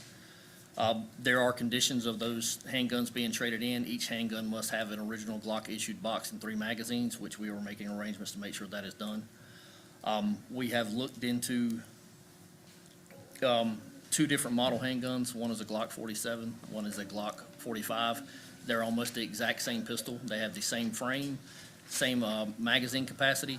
The only difference is there's about a 0.46 inch difference in barrel length. They are chambered in 9mm. Most law enforcement agencies worldwide have reverted back to 9mm due to FBI status or FBI statistics on the ballistics of 9mm and how far it has come. There is no noticeable difference between the use of 9mm ammo versus 45, and there have been studies under the FBI that have shown that 9mm ammo is actually more effective than 45. And I should also add that with the current purchase of the amount of ammo the sheriff's office buys, which is approximately 450 cases a year, we would save about $51 per case, so for a total of about $23,000 a year in ammo savings. Over the next 10 years, the course of the requested duty handgun life, that savings would actually pay for the handguns in the long run.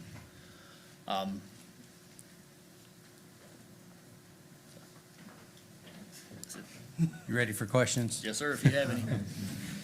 Commissioners, questions on this item?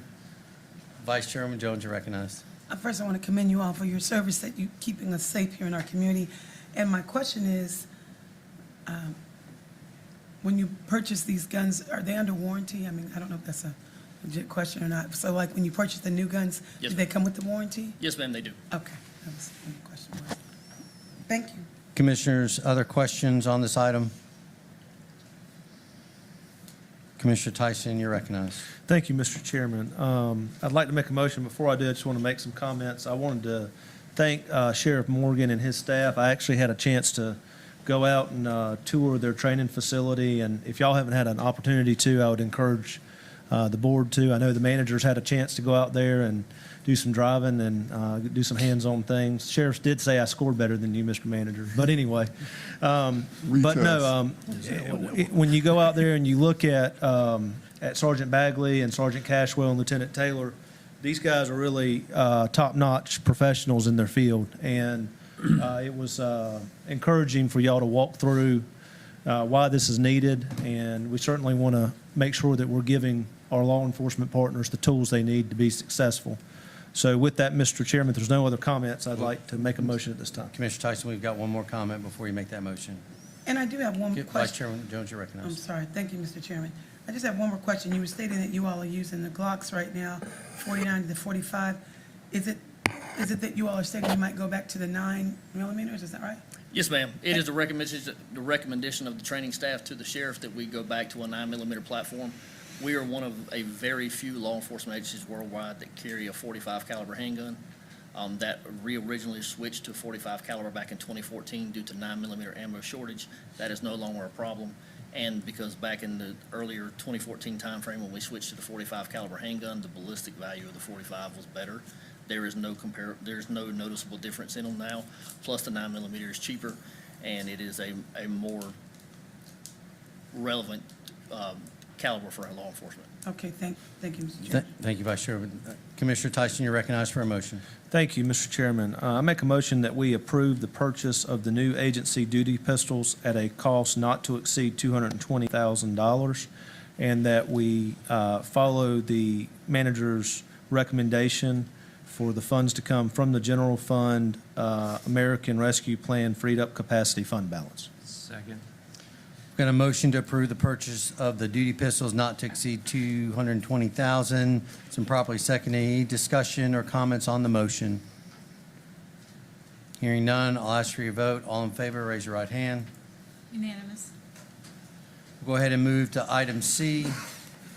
Sheriff's Office request to purchase an armored critical incident vehicle. County Manager Greer, you're recognized. Yes, recently we received from Sheriff Morgan a request to purchase a Rook, which is used in high incidents, critical incidents regarding hostage situations, things of that nature. You also have a memo that was attached to the agenda item along with a handout that was provided earlier today by the sheriff. It will require the purchase of a Ford F-450 truck to actually carry this unit around. I will say I have had experience with this vehicle in the past. It is actually very functional. I will say that the recommendation is not to exceed $545,000, and the sheriff is here to answer any questions you may have. Or I guess Chief Deputy. Broadus. Chief Deputy Broadus. Honorable Commissioners, I would like to introduce Lieutenant Furman, who is in charge of the SRT, Special Response Team, and he's going to explain everything about that vehicle.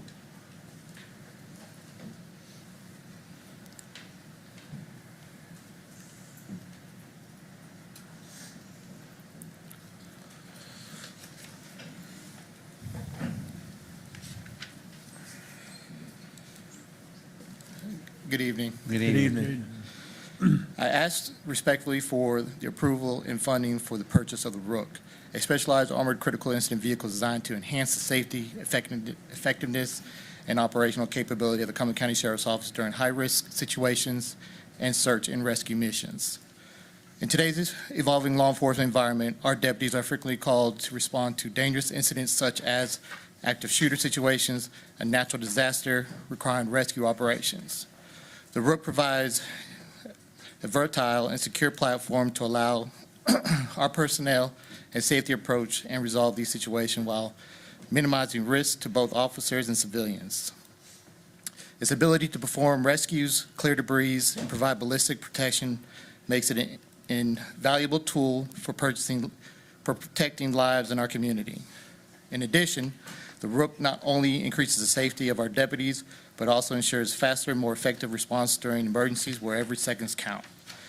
Investing in this equipment represents an investment in the safety and security of the Cumberland County as a whole. Our mission is to protect and serve with the highest standards and professionalism and preparedness, and the Rook would greatly enhance our ability to fulfill that mission. In the event of a natural disaster, structure collapse, or industrial accidents, the Rook can assist with debris removal, lifting heavy metal and concrete obstructions, and recovering trapped victims. Its ability to operate in hazardous or unstable environments keeps first responders safe while extending life-saving reach to affected areas. Not only could the Rook be used in Cumberland County, but also could be used as a mutual aid for other counties in need. Smaller counties and cities often lack access to specialized vehicles. By sharing the Rook through regional coordination, we can fill that gap and provide armored coverage, rescue vehicles, and personal transport capabilities that wouldn't otherwise be available, demonstrating that our region has access to advanced rescue and tactical assets, reassurance the public that agencies across multiple counties are providing for any situation. Purchasing the Rook positions our agency as a regional response leader capable of assisting surrounding counties in both tactical and rescue operations. It strengthens mutual aid partnership, enhances officers and civilian safety, and ensures that critical incidents occur anywhere in the region.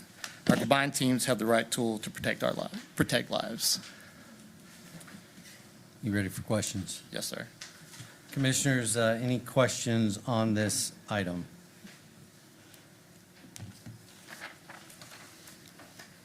Commissioner Tyson, you're recognized. Thank you, Mr. Chairman.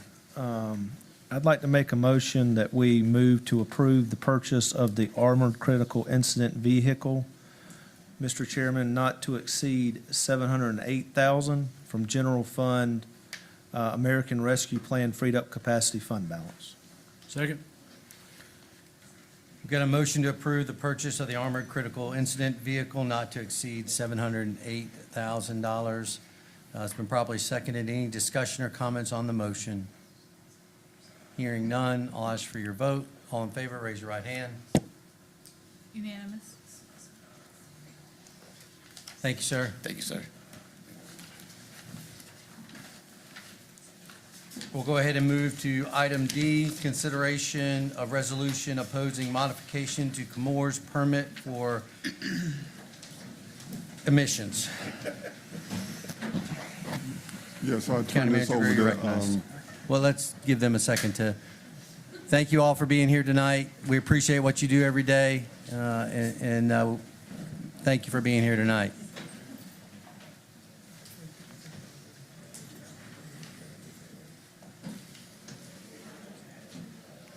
Are they leaving us a couple of guards? Sheriff, just leave us a couple.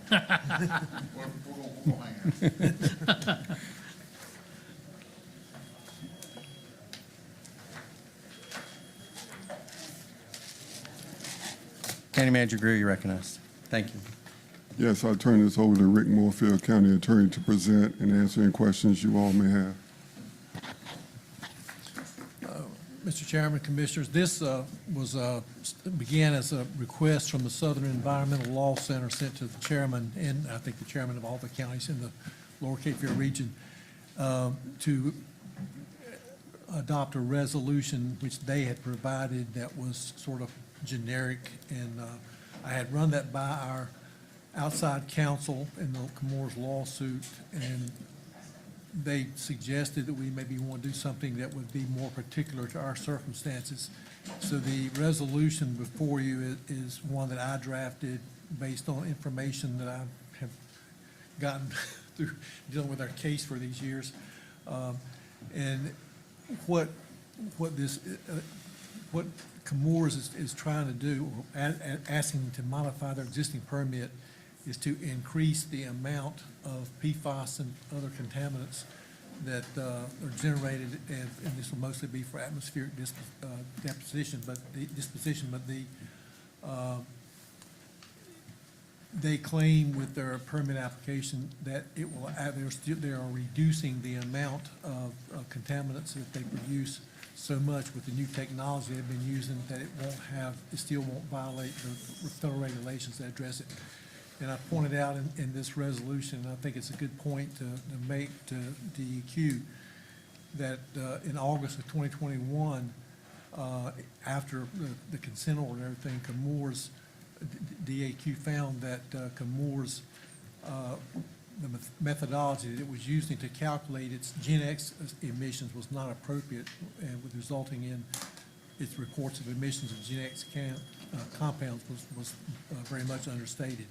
And there's been other notices of violation issued by DEQ since the 2019 consent order anyway. So I think those are important points for us to make, and just sort of sticking with those facts rather than the more generic information that the Southern Environmental Law Center, and if the board sees it appropriate, this would be direct straight to Division of Environmental Quality, and its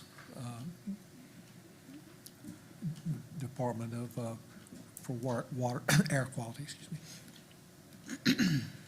Commissioners, questions on this item? Questions or comments on this item? Hearing none, I'll entertain a motion. Commissioner Patel, you're recognized. Thank you, Mr. Chairman. Based on our county attorney's advice, I move to approve the resolution opposing modification to Camorra's permit for atmospheric emissions. Second. Got a motion to approve the resolution opposing modifications to Camorra's permit. It's been properly seconded. Any discussion or comments on the motion? Seeing none, I'll ask for your vote. All in favor, raise your right hand. Unanimous. We'll go ahead and move to added items. E, approval of extension of time for the Martin Luther King Jr. Memorial Park. County Manager Greer.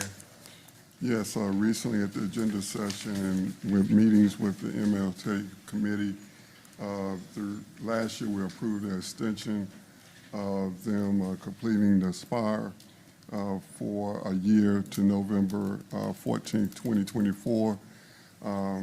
We're at that extension. We're requesting that an additional extension be granted, provided that they provide the information to the city regarding the design, regarding their tax exempt status and filing of the tax return, and getting the design to the city of Fayetteville. Sorry.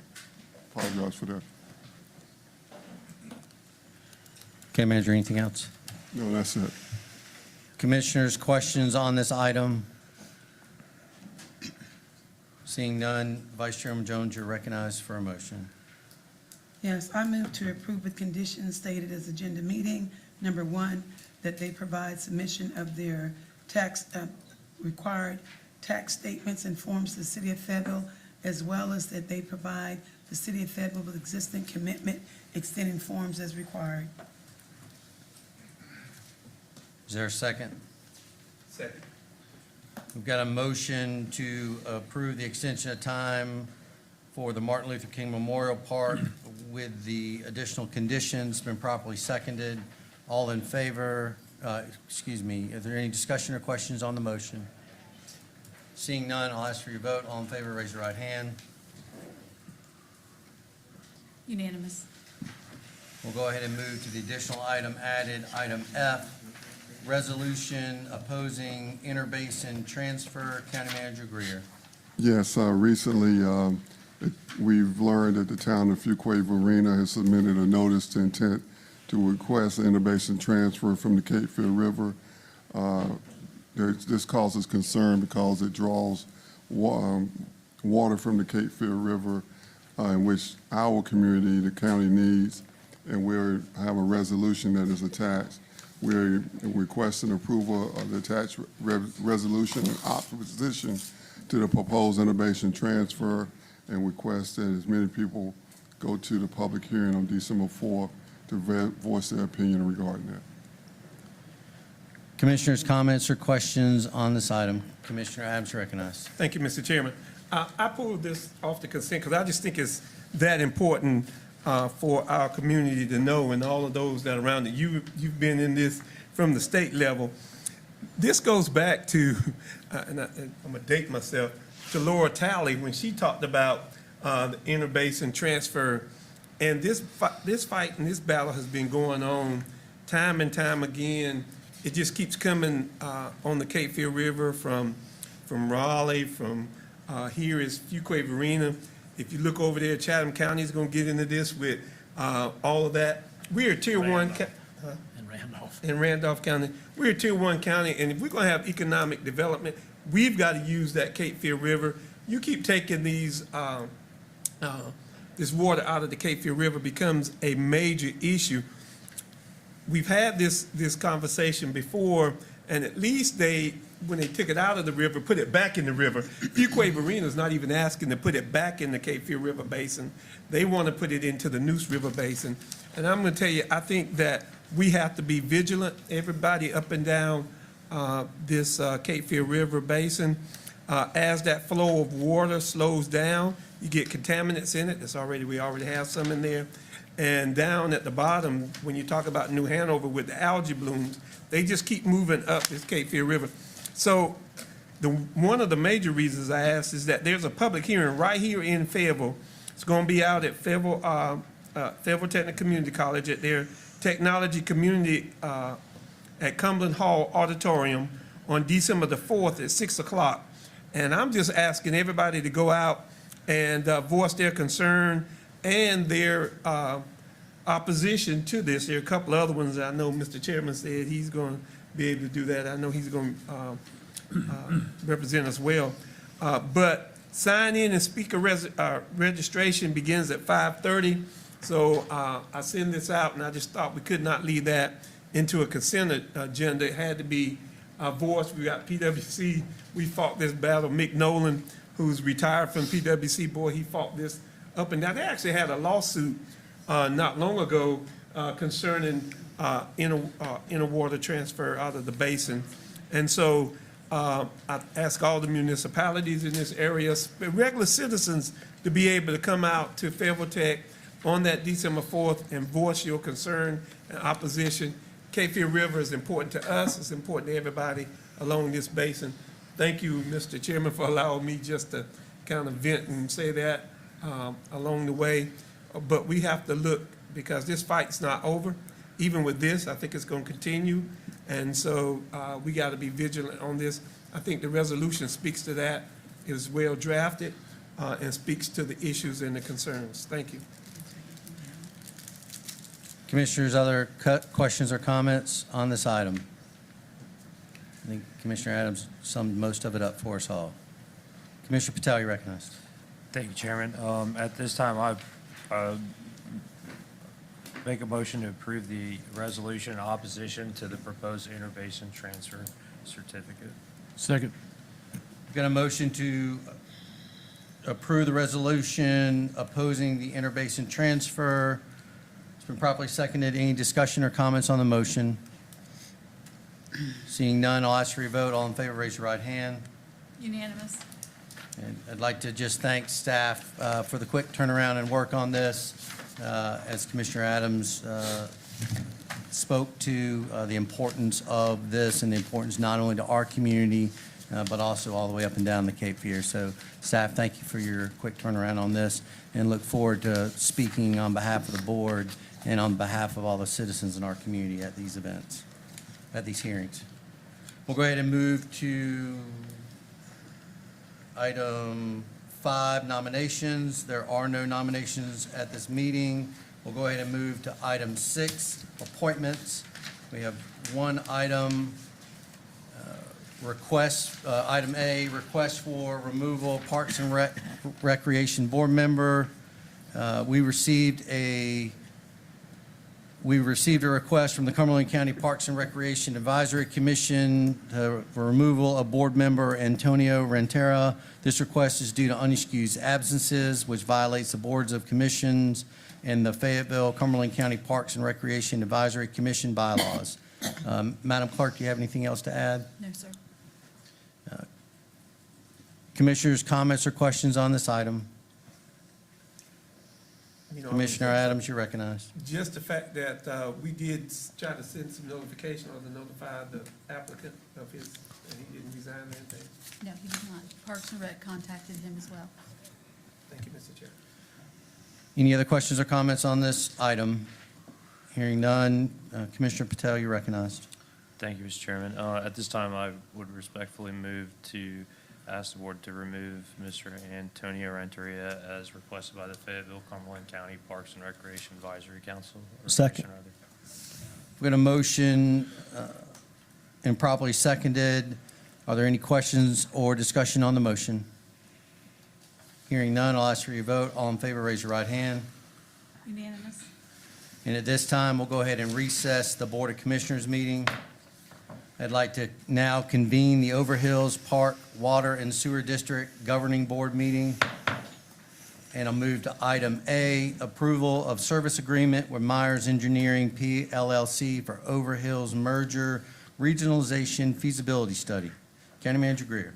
Yes, this was approved as part of the consent agenda as an approval of a facility study, a feasibility study to explore potential consolidation of the privately held Overhills Water Company into the Overhills Park Water and Sewer District, owned by the county. Commissioners, are there any questions or discussion on this item? Vice Chairman Jones, you're recognized. Yes, I move that we, number 1, approve the service agreement with Myers Engineering P. LLC with a not-to-exceed amount of $50,000, and 2, authorize the chairman to execute the attached contract that has been audited and determined to be legally sufficient. Second. We've got a motion to approve the service agreement as presented. It's been properly seconded. Any discussion or comments on the motion? Hearing none, I'll ask for your vote. All in favor, raise your right hand. Unanimous. This time, I'll go ahead and adjourn the Overhills Park Water and Sewer District Governing Board meeting and without objection. And I'll go ahead and reconvene the Board of Commissioners meeting. I move to item 7, closed session, and I'll entertain a motion from Vice Chairman Jones. Yes, I move that we go into closed session for attorney-client matters pursuant to NCGS 143-318.11A3. Also, personnel matters pursuant to NCGS 143-318.11A6. And also for real property acquisition pursuant to NCGS 143-318.11A5. Second. We've got a motion to go into closed session. It's been properly seconded. Any discussion or comments on the motion? Hearing none, I'll ask for your vote. All in favor, raise your right hand. Unanimous. And we'll go ahead and move into closed session.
At this time, I will entertain a motion to come out of closed session. Vice Chairman Jones. Motion to come out of closed session.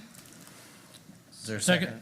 We've got a motion to come out of closed seconds and properly seconded. Any discussion on the motion? Hearing none, I'll ask for your vote. All in favor, raise your right hand. Unanimous. Commissioner Tyson, you're recognized. Thank you, Mr. Chairman. I make a motion that we direct the county manager to increase the pay for our ABC director by 6.17%. Second. We've got a motion that's been properly seconded. Any discussion on the motion? Hearing none, I'll ask for your vote. All in favor, raise your right hand. Unanimous.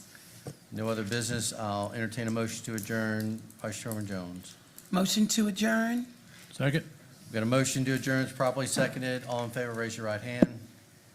Unanimous. And we're adjourned.